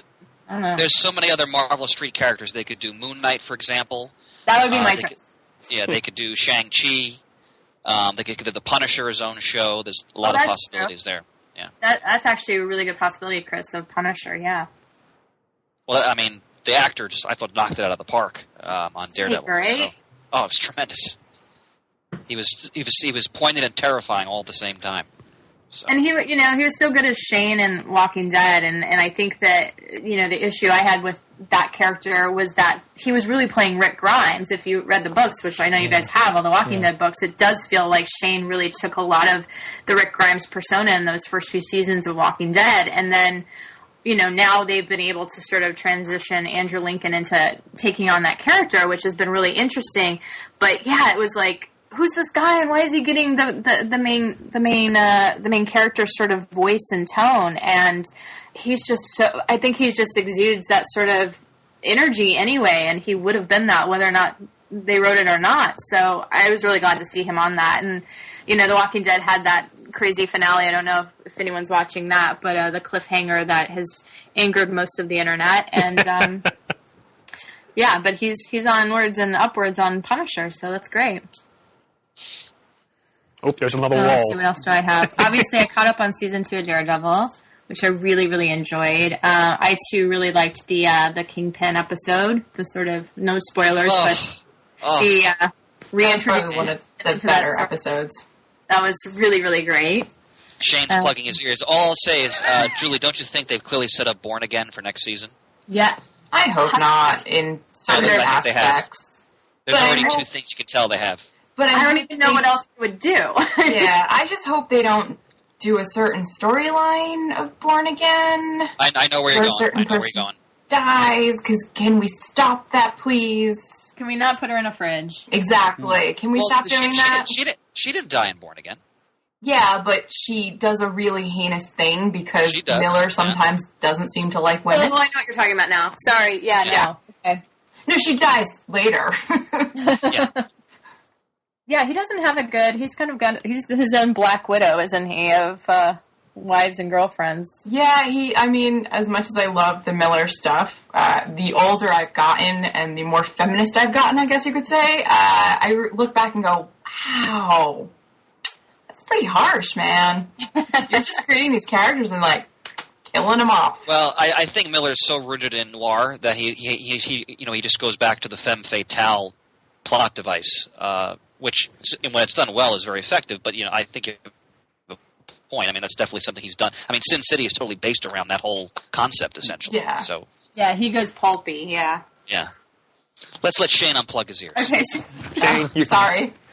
But speaking of Iron Fist, again, controversy with the casting, which sort of surprised me because, of course, I'd read Immortal Iron Fist, and he's been lots of iterations of Iron Fist. There's been, female Asian Iron Fists and all that. So, did you guys have that sort of same knee jerk? I wish they would have hired. I'm out of it. Who's been cast? Oh my god! I've been. Yeah, some cute blonde kid who was in Game of Thrones, who I can't think of his life of me. Is it Finn Jones? Maybe. I don't actually know his name, but the fact that he is a white, blonde-haired, looks very much like the sort of Immortal Iron Fist run to me. Why is there a controversy? I don't understand. The controversy was everyone thought he should be Asian. Yeah, I think it has a lot to do with the fact that, from what I understand from reading, is that that character, when it was created, is a total, Asian fantasy. because in the 70s there was a lot of that. So a lot of people don't. It's not rooted in the greatest history, I guess. So they were really kind of hoping, like, let's do something different. It's kind of like the same controversy with Tilda Swinton as the Ancient One in Doctor Strange, because it's great that they cast a woman, but you're casting a white woman as, you know, an ancient Asian person. Well, let me say this, and Mert and I talked about this. We did our Iron Fist spotlight last year. Iron Fist was created, as Daniel said, in the early 1970s kung fu craze in the United States. So Roy Thomas and Gil Kane, who created the character, were clearly influenced what was going on with Bruce Lee, Enter the Dragon, and so forth. But I don't think you should change Daniel Rand into another ethnicity, because the whole core of the character is that he's an American who's put in this mystical city of Kunlun, and how that has a huge impact on him. And then when he comes back to the United States, except for the fact that he's white, he's essentially an Asian person coming from a mystical city in another dimension, and it's the whole, you know, sort of stranger in a strange land type of thing. I mean, I can understand people's reactions, but at the same time, everybody relax, okay? Daniel Rand is a white guy. That's just who the character is. And well, I think it's just people were hoping, like, they get that, but I think people are just sick of kind of like the whitewashing that happens a lot, and they were kind of hoping that they would not do that storyline. I don't think it's whitewash. I think that's just faithful to the character. And I'm sure they're going to have Shang-Chi appear. That was announced, yeah. So I thought it was interesting, too. I think a lot of it comes from, too, we've got a whole different generation of viewers that are watching these shows and have never read these comics and have maybe they should. Yeah, and I hope that they pick them up. I hope that out of all of this, that's the thing that kind of comes out of it, is like they get excited enough that they want to go and research the character and find out a little bit more maybe before they start tweeting hate at Marvel. Well, they're always going to tweet hate. I mean, that's true. That's just the way it works. It's I just feel like finding the well-balanced, well-reasoned articles, because I did read a couple people's opinions on it, and I was like, I'm just a white girl. I really have no opinions. I can't really have opinions on this. Yeah, so Shane, no hate tweeting, okay? Yeah, boy, that's me doing. I'm sorry, Shane. No, sorry. No, I think with a lot of characters, I can understand why they would change gender, ethnicity, and if the story's well told, I don't care personally in most cases. But I think for who Iron Fist is, that's the character he needs to be, essentially, based on the whole history of the character in the comic. I mean, what do you think, Mert? I think no matter what they did, somebody was going to be upset by it. Fair enough. I mean, I've read remarks from a few Asian American commentators who are actually kind of happy they cast a white person to do this, because if they had gone the other way and cast an Asian American, it would have perpetuated the stereotypes of, oh, he's from China, he does kung fu. You know, it is true too. I mean, it's true. It's hard. So this way, they've got white Danny Rand Iron Fist, and they have got authentic Asian Shang-Chi. So there's a martial artist for every complainer. Found a good balance there. Amazing. Well, if they apply the same creative force they've applied these other shows, I'm sure it's going to be outstanding. Yeah, I'm really looking forward to it. And then they said that Luke Cage is going to be in the vein of The Wire, have that Wire sort of feel about it, which I thought was kind of cool. That's music to my ears. That's the one I'm excited for. The only other thing, I mean, I've been reading a lot lately, and there was a few books that I've just really liked that I haven't heard you guys mention. Sure. One of which is Faith by Jody Hauser. I can't wait to read that book. I can't wait for the trade to come out. Love it. I know, I was like, this book is totally made for me. It's so made for you, and it's really well done, and I don't know if you guys know about it, but it's sort of an overweight superhero is on the cover, and she's the protagonist, and it really has nothing to do with that, which is so great, meaning her weight. It's really well written, and the art is amazing, and they only have, I think, the first 3 out right now, and the 4th one comes out at the end of the month, and I'm just really enjoying it. She's amazing, and she's going on to, Jody is doing one of the DC Gerard Way kind of Vertigo, what are those? The Young Animal. Yeah, The Young Animal. I can't remember which book she's doing in particular, but she's fantastic. And then the new Poe Dameron, #1, by Charles Sewell, that came out. I really enjoyed that. And then you guys have already talked about Black Widow, and I think you're going to do a big Black Panther episode, so we won't talk about the new one. But yeah, have you guys checked out the new Poe Dameron? And I know that Black Widow 2 has been out, and I think you guys just talked about it. I will get the new Poe issue in my next shipment. I can't wait. I actually just got it. I'm going to be probably reading it tonight, so I'm looking forward to it. Oh, cool. I've been really and without happy. spoiling, I'm sorry. Go ahead, sir. I've been really happy with what Marvel's doing. I mean, we've said it before with what they're doing in their books right now. Well, for Star Wars, right? Julie, without spoiling too much, what did you think of Black Panther #1? Oh, without spoiling anything, I really, really enjoyed it. I thought first of all, the art was amazing. Art is breathtaking.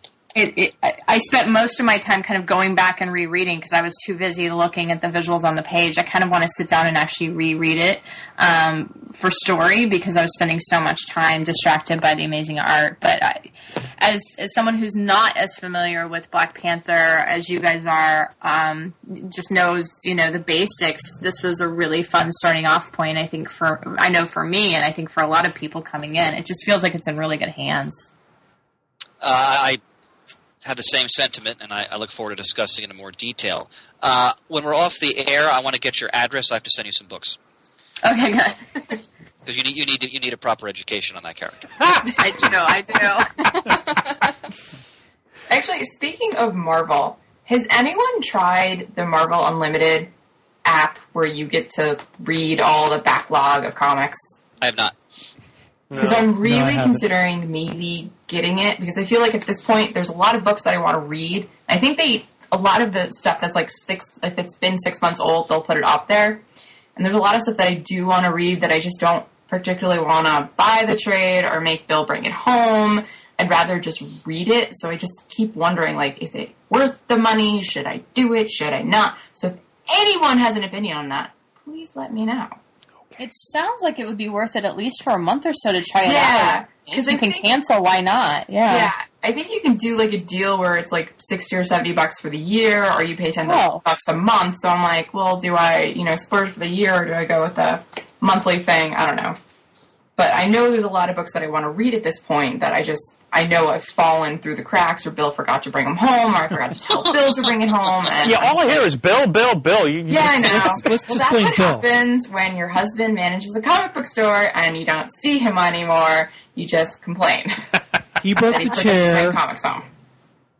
I don't know about you guys, but I always feel this intense pressure that I have books and books stacking up. And for me, I've just recently gone. I have no idea. Look who you're talking to here. Cannot relate at all. But I recently went digital because I did buy the drawer boxes and realized I have no more room in my tiny condo for any more comic books. So I've made this really depressing jump to digital, and I'm not enjoying it, but I am enjoying not having the piles and piles. Now it's a digital pile in my brain, I guess. Now, I'm sorry, Daniel. No, I was going to say, it's nice not to have all that. Not that it's clutter, but I mean, it gets to a point where you only have so much room. We had 5 bookcases full of trades, and it got to the point where I was like, I don't need this anymore. Before, when I was younger, I was like, look at my comic collection. I'm a girl and I read comics and you should be impressed by me. And now I'm like, I'm old. And I'm like, I don't need to impress anyone. I need the room. I read comics, big deal. And we got rid of so much stuff. I mean, there was, 15 diamond boxes full of trades that we got rid of? Thank you very much. Wow. Yeah. And we still have more. That's whenever you're ready. Diamond box. Now, Julie, why don't you like digital?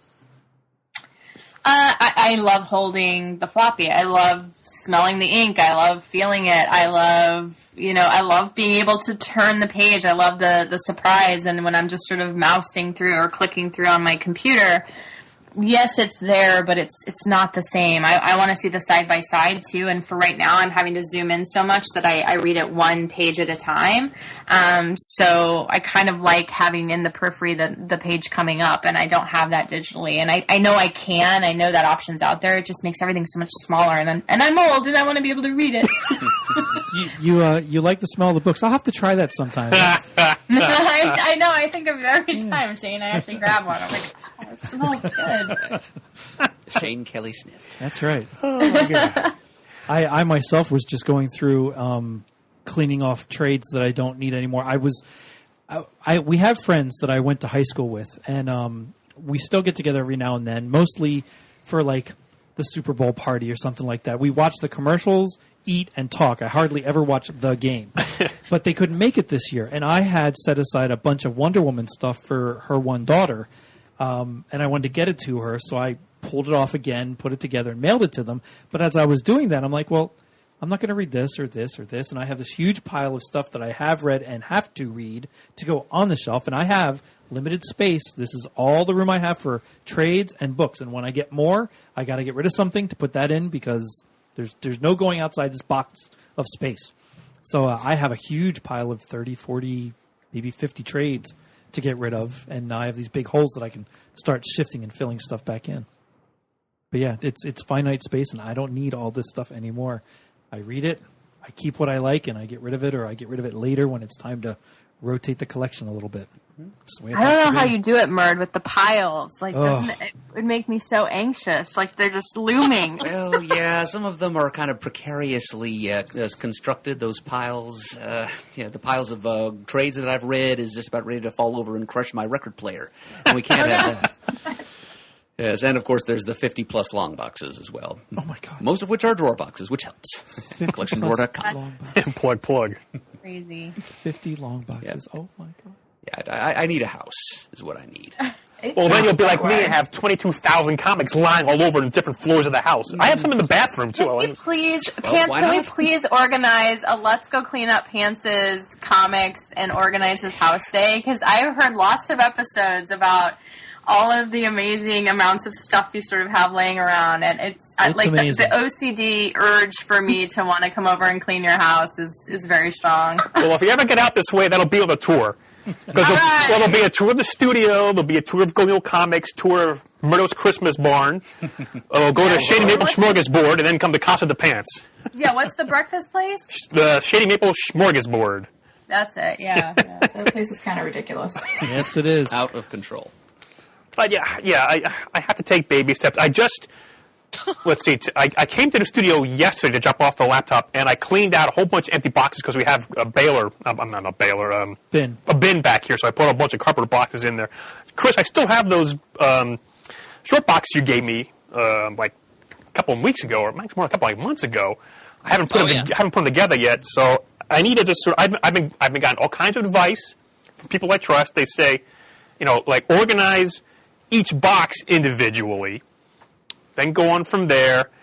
And I've been told, you don't want to have more than 5 people in there because you're going to start bumping around and get too crowded. Yeah. So, at some point, it's in my mind to do, and I'll probably put a camera up there and have a fast forward so you can see everything go all over the place and crazy like that. But and it's and Chris, I've been going through trying to find some comics to pull out for our grading demonstration next week. Indeed. So I found the first Firestorm that has a little writing on it. I actually have the first Stiltman. So I'm trying to grab some, not necessarily key comics, but comics with different flaws on them. So. Yeah, I would get comics to different degrees in terms of the flaws. Maybe pick some. It sounds like you're doing from different eras. Yeah, sure. And then because obviously if the book's from the Silver Age or back, there's a better chance it's going to be more of a mid to low grade copy. So we can go to town on that. And I'm just finding things that oh my god, I found the first Firestorm. The 5-issue miniseries before the implosion, I guess is what it was. Yep, 1978. So it's I don't think I've ever read that. So it's now I have them. I know where they are. I'm really looking forward to that episode when you guys do that, the sort of grading and what to look for and what not to look for. Yeah, just for my own dad's collection, just out of curiosity, sort of how to look at those. Yeah. So we'll do a little video experiment there. We'll see how that goes. Yeah. So now, Chris, speaking of mid-grade copies and low-grade copies, I know you went to Ides recently in Pittsburgh, and when I've been there, I love Ides. They have many copies of the same issue in different grades. I would always go for the lowest grade. So how was your trip out there? Well, it was a triumph on every level. Triumph! Well, most importantly, I got to see my dear friend Dan Cangillo, who you all know. Mm-hmm. Legendary persona, so it was great to spend time with him. I'm sure he's listening. Danny boy, hope all is well.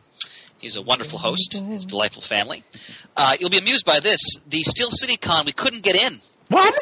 I couldn't, Danielle. I couldn't believe it. I'm finishing up at I. Yeah, I'm finishing up at I. It's around 2:00 on a Saturday, and Dan calls me. He says, "Don't even bother coming here." He said, "The line's around the building. They've shut it. They've closed it because of fire codes. We can't even get in." I said, "The Steel City Con? Who was there? It's like 3 times a year. What? Yeah, I mean, not to put it down because I always enjoy going to it, but I've never seen that happen at that show ever, and so we didn't even go because we just couldn't get in. I'm assuming they had some kind of media guest or something. Oh, Shannon Doherty was there. I asked Dan. He said there was nobody, out of the ordinary in comparison to other shows. So weird. Wow. Yeah, but Eyes was a purchasing triumph. I love Eyes, and it was great on 2 levels, Pants, because a lot of CGS listeners have been sending me lists. I'll mention that again. If anybody wants us to fill their want list, please send it to wildpig at wildpigcomics.com. We'll do the best we can on that. And obviously, to fill a want list, Eyes is the place to go. Mm-hmm. And so we got a lot of stuff for listeners. And thank you for at least trying for me as well. I appreciate the attempt. Sure. The stuff we wanted, they didn't have it or it was beyond what you wanted to spend. It's fine. But I'm going to keep that list handy, and I'll keep my eye out for things. Oh, you're a gentleman among gentlemen. Anytime, Pantaloons, anytime. You know I love you. Oh, fight back, big guy. I picked up a couple of more things for our auction for FCBD, including Pants. Listen to this. Wait, let me get the drink first. All right. I don't want a spit take to get all wet he's hydrated. Oh, hydrated now. Yes, correct. All right. 1955 VG Batman 91. Will be in the auction. I have issue 92 because that's the first Bat Hound. Oh, now you get a chance to bid on issue 91. Oh. Wow. So, I'm going to come to this. When is it? May 7th. Okay. Free Comic Day. That's right. So, Julie, what are you doing for Free Comic Book Day out there in L.A.? I used to go to Meltdown and Secret Headquarters and try to get in a line and pick up whatever free comics they had that day. But there are lines, and like I keep saying, I'm really old and lazy, and I don't like staying in these lines. And it's been really hot the last 2 times, too, so there's always some sort of parking lot, and you're just baking in this parking lot. And I'm like, why am I here? I come all the time and get my pulls. I don't need to be in this line, and I get really agitated and leave. I am right there with you. I am not a line person anymore. No way. I can't do it. I'm too cranky. Nope. And I think this year I'll probably just, read some comics. I'll probably be busy writing one. So that's how I'll be celebrating. I started raising my fist, kicking kids to the curb, going, "Get off my lawn! Get out of the way, you kids!" Oh, wait, this is for you. So, Shane, are you going to make it to Wild Pig Comics? I can't make it down there now.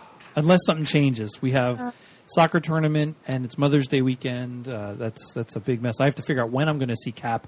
I'm hoping, this is very selfish of me on Mother's Day, but I'm hoping Carlene says, the best thing you could give me is to take the kids and get out of the house. Well, you should offer that. I think you should offer that. I'm going to be offering it. Don't worry. And you buy her like a massage or something, like a gift certificate. Say, you go do this, honey. I'm going to take the kid. Yeah, we're gonna go away for like 3 hours. You're not even going to see us. Do you phrase it carefully? Like, downplay the totally. thing. Yeah, I'll have to silence. Just hang my head, act a little sullen. I guess I could take them. We'll figure something out to do. All right, well then, Murder. It's good to know that's Mother's Day weekend. Well, Murder, you and me, the pants will be in. Actually, travel plans have changed. Related to the fact that it's Mother's Day, actually. Okay. Yeah, we're going to have to go in separate cars. Okay. As I will be with you and Chris and the rest of the Wild Pig Consortium to see the Captain America Civil War movie the night before, and I'll be. Are we seeing it Friday night? Is that a thing that I wasn't told about? It is. Chris, did you not tell her about that? Well, hold on. Keep these things from number one. Backpedal. No. Yeah, seriously, I haven't picked up the tickets yet. Plus, I didn't know if you and Bill were going to do your own thing because he's probably going to be working at the store on Friday night. Oh shit! So what? I have to not go because my husband isn't going. I didn't know if you wanted to go with him. Yes, but man. Hey, don't fight in front of the guest, everybody. Sorry, I think we're going Thursday night anyway. So I'll go Friday night again because I imagine because that's what we did for Avengers. I saw it twice. Then I will get you a ticket. Can we go to the theater with the seats and the booze? What? I'm going to try to get tickets at the mall. Yes. Good, thank you. The theater Those are the best where you can eat and in a recliner. The only way I like to see movies now is there must be a glass of wine and I relax, comfy chair. If I can't get them at Bridgewater or Menlo Park, should I not get you a ticket? No, you can still get me a ticket. All right. Come hang out with you guys. BYO wine. Exactly. BO Consider it Flask. done. Danny, I agree with you. I haven't gotten to the theaters where they serve the alcohol yet as far as wines and stuff, but I do certainly like the reclining chairs. I don't go anywhere unless I can recline a little bit. You know, I actually get some, like, weird anxiety in theater, so being able to have a glass of wine, I'm like, it calms my nerves oddly. Let me tell you something, Shane. When you go to see Fantastic Four, as Ryan, Dan, and I did in Pittsburgh last summer, There's no way. and I don't drink, but Ryan, he went through 3 or 4 beers before the time that movie was I over. guess so. Because we've talked about this before on the air, without question, not only one of the worst comic adaptations of all time, one of the worst movies I've ever seen. Now I want to my see it. entire I life. haven't seen it yet. Based on your guys' review, I was like, I don't want to be hurt. Like, every once in a while, when we're going to watch a movie, I always go, like, do you want to do it? And we're like, no, we're just not going to. We really don't want to suffer. By the way, speaking of films, Shen, I wanted to point this out to you. When you saw Superman versus Batman, Yes. did you notice in the credits they gave credit to Bill Finger? No, I didn't. Yes. Nice. That was Yeah, I mean, That's they long kind of overdue. subordinated his name to that phony. Right. Bob Kane with Bill Finger, I think is how they Yeah. put it. But I was there something legal must have happened because Good. as far as creator issues, that's one of the greatest injustices in the history of the American comic book. Yeah. And as sure everybody can tell, I'm about as not a Bob Kane fan as you can possibly get, that charlatan. But it was just nice to see that guy's name because he, as far as I'm concerned, he is probably at least 2/3 the creator of Batman. Yeah. So it was, but Bob Kane drew a picture. But That's great. You know, it was. No, in an odd fashion, we didn't stay for the credits because my friend Brian from Utah had sent me a text and said, you don't have to stay for anything. Okay, great. Because my younger son was with me, and while he enjoys some of the extra scenes you get out of it, he hates waiting for the credits to roll. And I'm like, no, we got to stay. You never know. And he looked at me at the end of this like, we're staying, right? I'm like, no, we're not. And his face lit everything. Really? I'm like, nope, I already know there's nothing. We're getting out of here. Pants, may I remind listeners of the offer that we have for them at FCBD. I Go appreciate right it. ahead. And again, this is an exclusive purchasing code only for CGS listeners, only being announced on the show.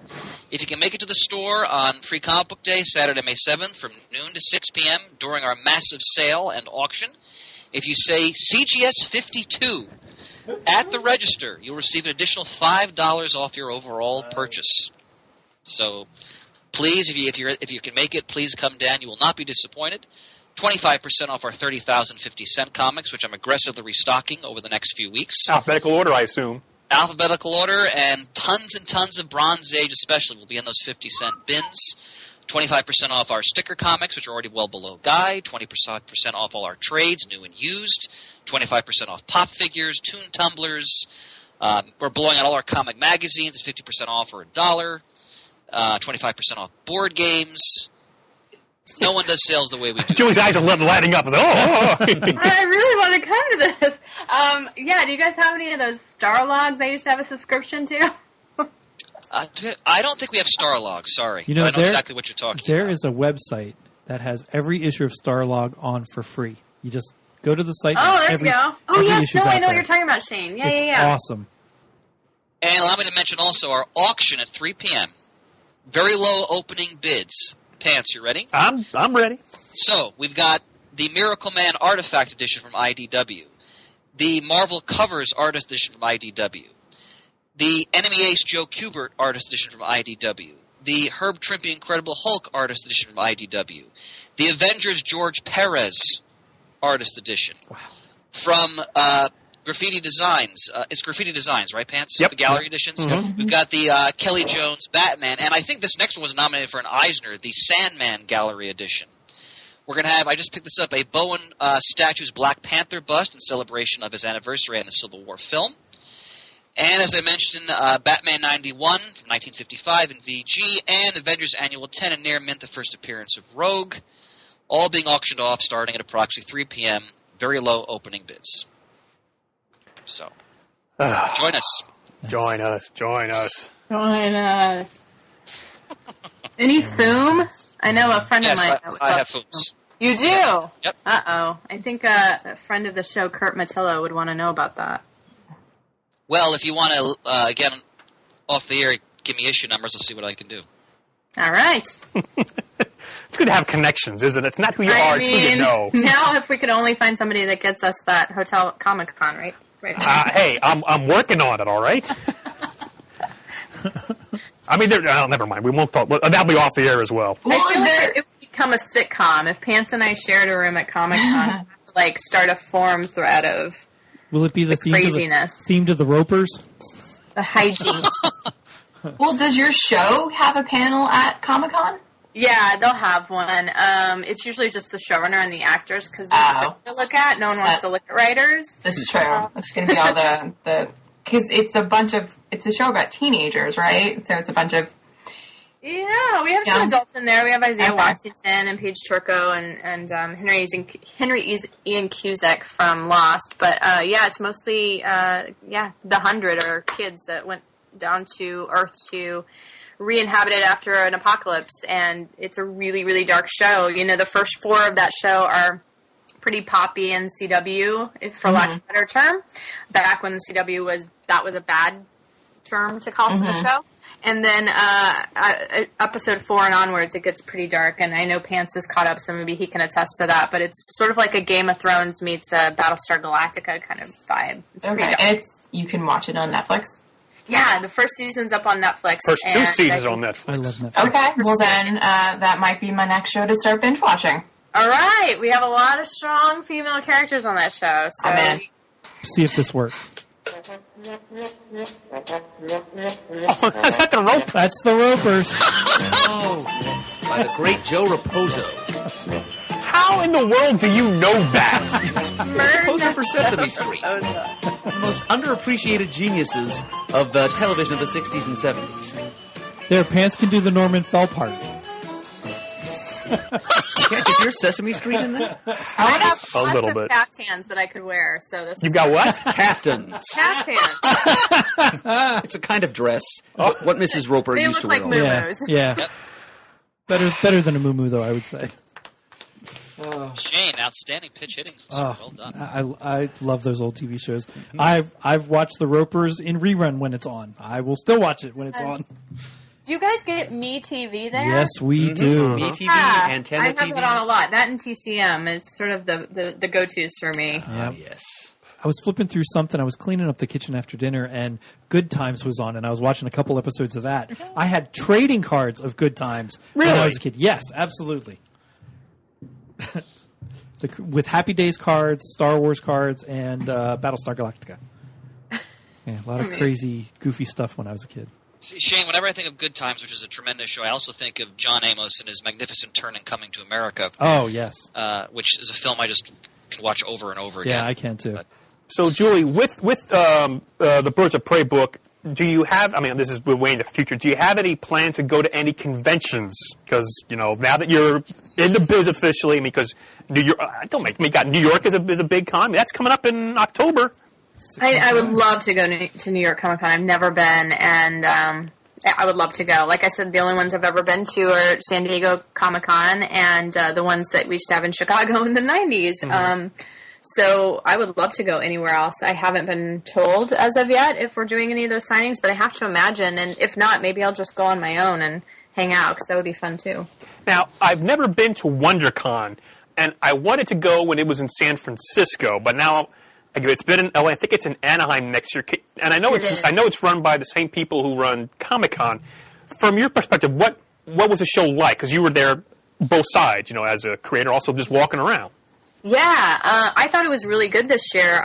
Look, I could take a Lyft and be there, or Uber or whatever, and be there in 20 minutes, which was much closer than driving to Anaheim in LA traffic, which means 7 miles is an hour out here, of traffic. So that was great, the convenience. But also the company that's running it now, they've really upped the game at the LA Convention Center for producing conventions, and they're profiting finally. They're actually putting money into these places, new carpeting, all sorts of good stuff. So it just had a vibe of it was very clean, very spacious. It didn't feel crowded, even though there was a huge turnout. There was a lot of space, which I found interesting because for some reason I didn't think the LA Convention Center was that big, and it really is. I think it's maybe a fourth of the size of the San Diego Convention Center is what I was told, but it felt really large to me. So if Comic-Con ever did want to move up here, they would have to do a lot of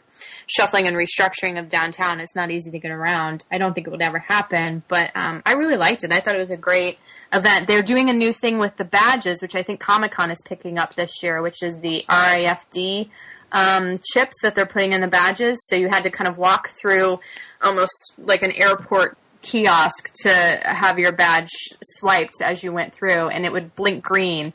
And you were supposed to do this going in and coming out. And I think it was A, so they could keep count of how many people were going into certain panels, probably for scheduling for the next year, and B, just for, obviously, for theft of badges and keeping the right face with the right badge. Mm-hmm. It was all very user friendly, which was shocking to me because I thought with that many people, I'm going to be pushed through and trying to scan something and being shoved and all those things, and that wasn't the case at all. So it was great. Yeah, they have a similar thing at New York. Yeah, I was going to say, didn't New York do something similar to that? Yeah, when you go in and out, they scan your badge, and that's it. And again, I felt like you. Oh my God, we're going to be in line for hours. Well, no, they have a plan and they know where they're doing it. That's good. Did you? How was the back issue selections of these at WonderCon? Was it more like celebrities? Was it more creators? Was there a lot of comics to be found if you're looking for back issues? There were. I found them. I actually was trying. I had my list of my collection and what I was missing. But now that I know that Chris is like a go-to for that seems so much easier. But yeah, I had my list and I was sorting through and finding some old Moon Knights and I found quite a bit of old stuff, but not so much as I would say you get at a Comic-Con. Okay. It was mostly independent artists, independent small press booths, that sort of vibe. Okay. A lot of games, a lot of toys. Okay. Did you ever get your prints from Bill Sienkiewicz from Sal? I haven't. I don't know if anyone knows, but Sal and I are friends on Facebook, and he posts every day, even on his Instagram, a drawing he does, and they're always so amazing. And he did one of Moon Knight, which is one of my favorites, and so I liked it. So, actually, he did a picture, and I requested Moon Knight as a joke. I'm like, okay, next up, let's do this, and he did it, and it was amazing and beautiful, and I begged to have it, I think, or he offered it to me. I don't remember. I think he offered it to you. I'm supposed to be getting that in the mail. So he actually drew that Moon Knight, right? Nice. Yep. Oh, and I have not met Sienkiewicz. That's the one I was afraid to go to the booth alone, and Sal tried to convince me that it would be fun, and I heard that his Italian friend would be there, and after everything I've heard from the show, what's his name? Tiziano. Well, that's, I don't know if I trust being around Tiziano. I don't know. Is he going to be there? Look, if we go out to Comic-Con, I'll take a Tiz's booth because Tiz will just make fun of me while you talk to Sienkiewicz, so you'll be fine. Okay, good. I get very starstruck and mumble-mouthed when I'm put on the spot, obviously, and don't really know what to say. Even though there's a million things I can think of when I'm reading the comics and obviously when I'm talking to friends about them that I want to talk to those people about, the minute you meet them, you kind of turn into mush, yeah. No, but I mean, I've met Sienkiewicz a couple times because he's been to the London show. I've actually sat at his booth while he went to do a panel, and he doesn't know who I am from Adam, but it was very pleasant to me and just very nice. And again, Tiziano and Sal, they're good people. So don't be flustered. We'll take good care of you. I want to say the very first New York Comic-Con, I was watching Bill Sienkiewicz do a sketch, and that first New York was the first huge, big, many multi-creator convention I was ever at, so I could see a lot of people all at one time. Mm-hmm. And I'm watching him draw something, and he's doing it black and white, of course, and he's inking whatever, and all of a sudden he whips out the white out, and he starts spraying it all over. I'm like, oh my God, what are you doing? And then it made sense. He was making the rain to go against whatever he was drawing. It was amazing. I couldn't believe it. So, yeah, good stuff. What else we got on the agenda here? Anything else? Well, there were two kind of big just science announcements this last few weeks, which was the Stephen Hawking nanocraft announcement, which I got really excited about. The fact that we actually might, travel in space with, the speed of lasers. 20% that was really exciting. I watched that live. It was just one of those moments where you're watching Stephen Hawking on a live stream talking about nanocraft, and you're just sort of like, what year is this? Where am I living? This shouldn't be a thing that's happening, and here it was. So that was really exciting for me. And then, of course, the SpaceX landing that they had in the middle of the ocean on the pad when it was all automated landing. So the fact that we're able to send off and return without losing, the fuel and disposing of all the parts, I think that's... here we go. Who's ready to go to space? This is the beginning. This is happening. Definitely a step in the right direction. That nanocraft, that's amazing. Oh. That's being financed by the Russian billionaire, correct? The nanocraft? It's like a postage stamp, right? Sounds like a James Bond movie. Yeah, it does. What did they say? They could get into another galaxy within 20 years? 20 years. I think it's 20% the speed of light it'll travel. Okay. Yeah. Wow. It's insane. I can't wait for that sort of stuff. And then, I don't know if you guys play World of Warcraft. I don't, but there was this really great video, it's online, of the last days or the last minutes of I think it's called the Vanilla World of Warcraft board, where they were all playing live. And they all were gathering in this area as the game was sort of counting down to be shut down by the World of Warcraft servers. And it's this really poignant, amazing video. And I don't know if anyone has time to go watch it, but it's kind of great. And it's just interesting to see how people connect on that level for, multiplayer game like that and have such a vested interest. And they were really sad. It was like they were losing a part of themselves, something that they had created and played for years. Their avatars, we're going to be wiped off the face of the planet. And I just think that stuff is so fascinating. I have friends at work that do play very heavily, and they've even gone to World of Warcraft conventions. Oh, wow. I'll have to look that up. That'd be interesting. I didn't realize that their avatars would be completely wiped away. Wow. Yeah, it's really sad. It gets turned off and it goes to sort of this basic, almost like when you start a game and it had the, old school sort of picture in the front and, press start to continue. And it just said, you've been removed from the server. Wow. And it's a poignant, sad video that I found online this week. And I don't do a lot of gaming anymore. I've done Second Life and I have one of those characters, but yeah, it was pretty intense. Well, so many people formed friendships over that game. Like, I remember I dated a guy for about a month who played World of Warcraft, and we had to schedule dates around I have my horde whatever on this day, so we have to do it. And I was like, okay, whatever. Okay, it was like that was his time with his friends that that I don't even know if he'd ever met them, but these people were friends, and they scheduled their attacks together, and if someone wasn't there, it screwed things up, and it was sort of fascinating to, I never realized how in-depth it was, because I've never ventured into... Those games just make me nauseous. I think I would just be shooting in the air all the time. That's what happens with me with first-person players. I just end up shooting a gun in the air and running. Yeah, they make me nauseous, and then I can't, my... controllers nowadays have too many buttons. Yeah. Chris's son, Jun, was trying to teach me how to play Minecraft, and it was really fun to watch. I think he was 9 at the time, just getting totally exasperated at me, sighing oh my god, how can you not do this? That's Jun, all right. Yeah. There's so many buttons. And he kept going build with me, and I'm like, no. I don't know how it works. I can't. Yeah, I kept going there's too many buttons. And it's such a simple game. I should not feel I was I'm too old and dumb for this now. Yeah, I'm right there with you. Was that the night they fooled him into thinking you'd been locked out of the house? No. Okay. I feel like that was a long time ago, wasn't it? Okay. Yes, and I babysat them. Yeah. Yeah, no, this was a time when Jen and I were hanging. I think it was the night of Ricky's concert. Okay. That I went to, and you guys left, and then I hung out with Jen, and then we left and went and saw it.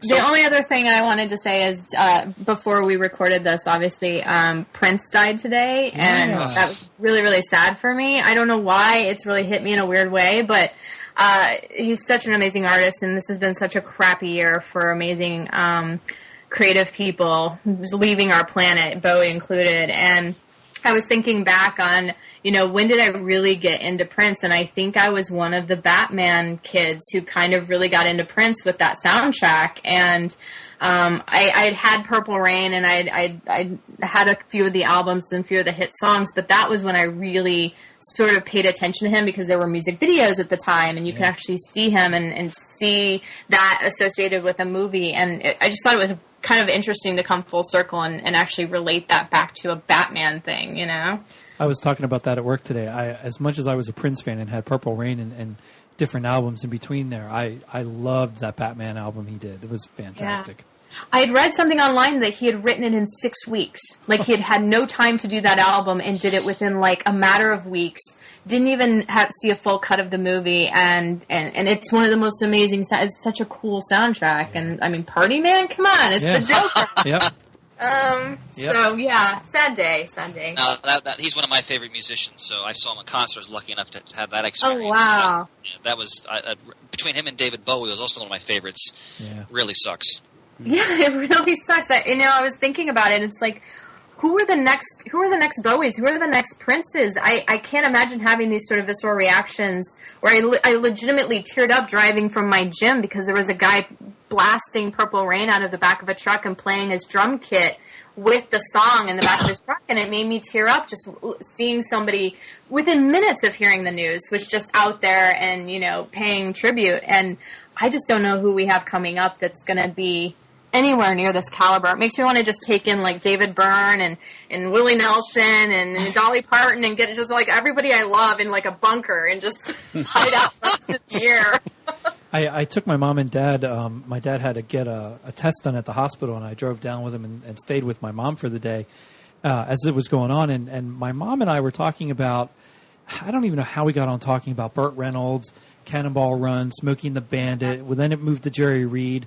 And as soon as we got back in her car, because I was driving their car around, son of a gun if a Jerry Reed song didn't come on the radio, because they have XM2. And I have not heard Jerry Reed in years on the radio, and that was kind of cool.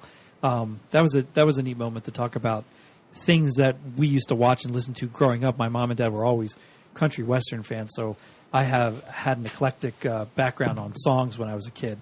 For my kids, we listened to a lot of 80s, a lot of British Invasion one-hit wonders, and just outright 80s music in the car all the time. They know a lot of new stuff, and I don't, but they know a hell of a lot of 80s stuff. Yay. It's Well, great. Shane, speaking of British Invasion, I took Ricky to his first rock concert a few weeks ago. We went to see The Who. Nice. Oh! Nice. Really? Oh my God, his first concert was The Who? And Who are one of my all-time favorite groups. Oh! Time I've seen How them. did I not know this about you? Oh, I revere The Who. Won't Get Fooled Again is my number one song of all time. I remember Shane coming up from Pittsburgh Comic Con. I came on the radio, and I'm playing air guitar and screaming. You're on the phone, Jen. Probably trying to talk to Carter. Yeah! Oh, I love that Concert, song. was he just blown away? Was it too much? Is it too loud? Like, I don't know what kids think. He was into it. I mean, being a kid of his generation, he was busy filming and photographing it with my cell phone. Because, don't even get me started on that whole part of our culture now. But, no, he appreciated it. And for me, boy, Roger Daltrey and Pete Townsend could still deliver. Let me tell you. That was Awesome. That was pants. It was just one classic after another.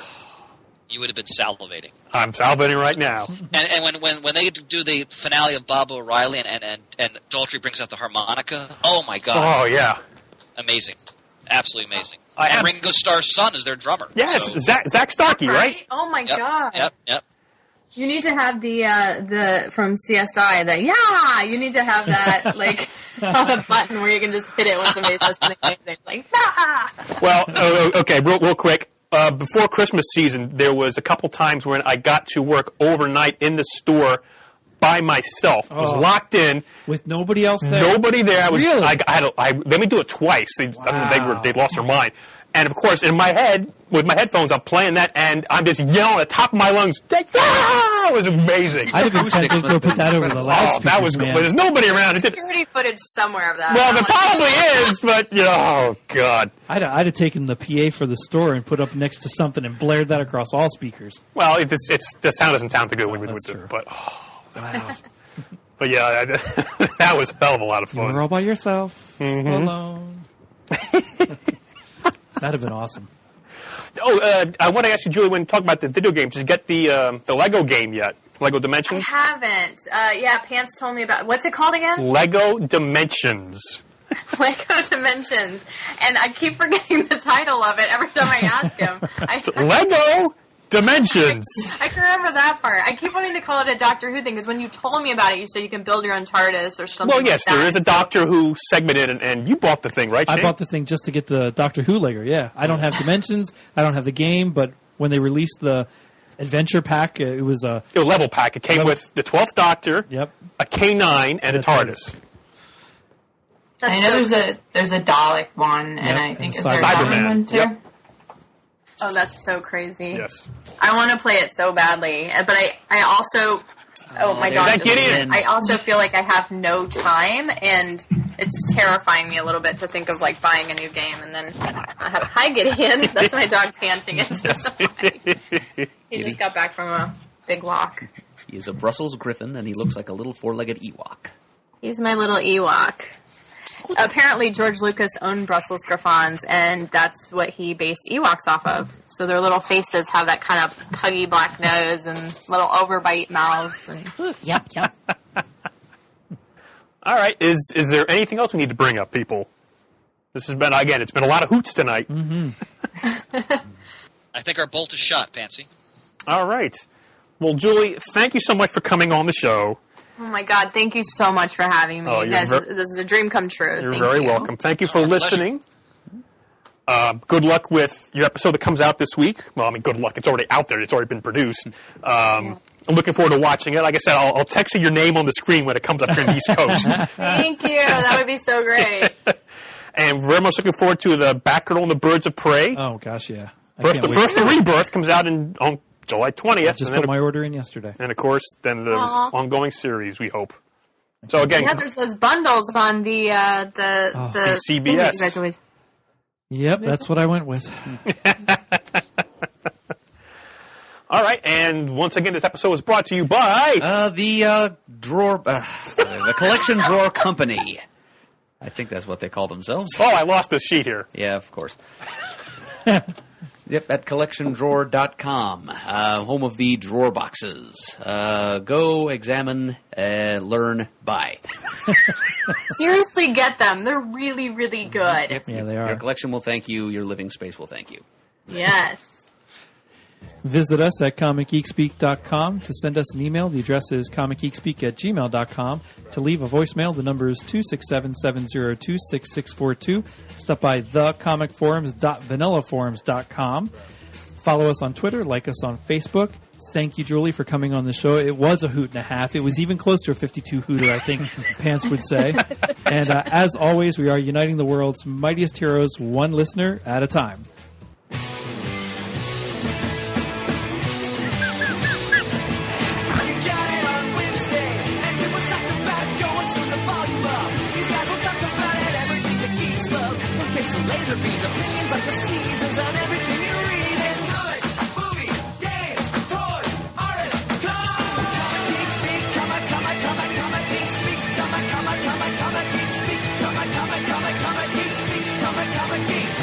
Uniting the world's mightiest heroes. This is Comic Geek Speak. Well, that was a hoot and a half.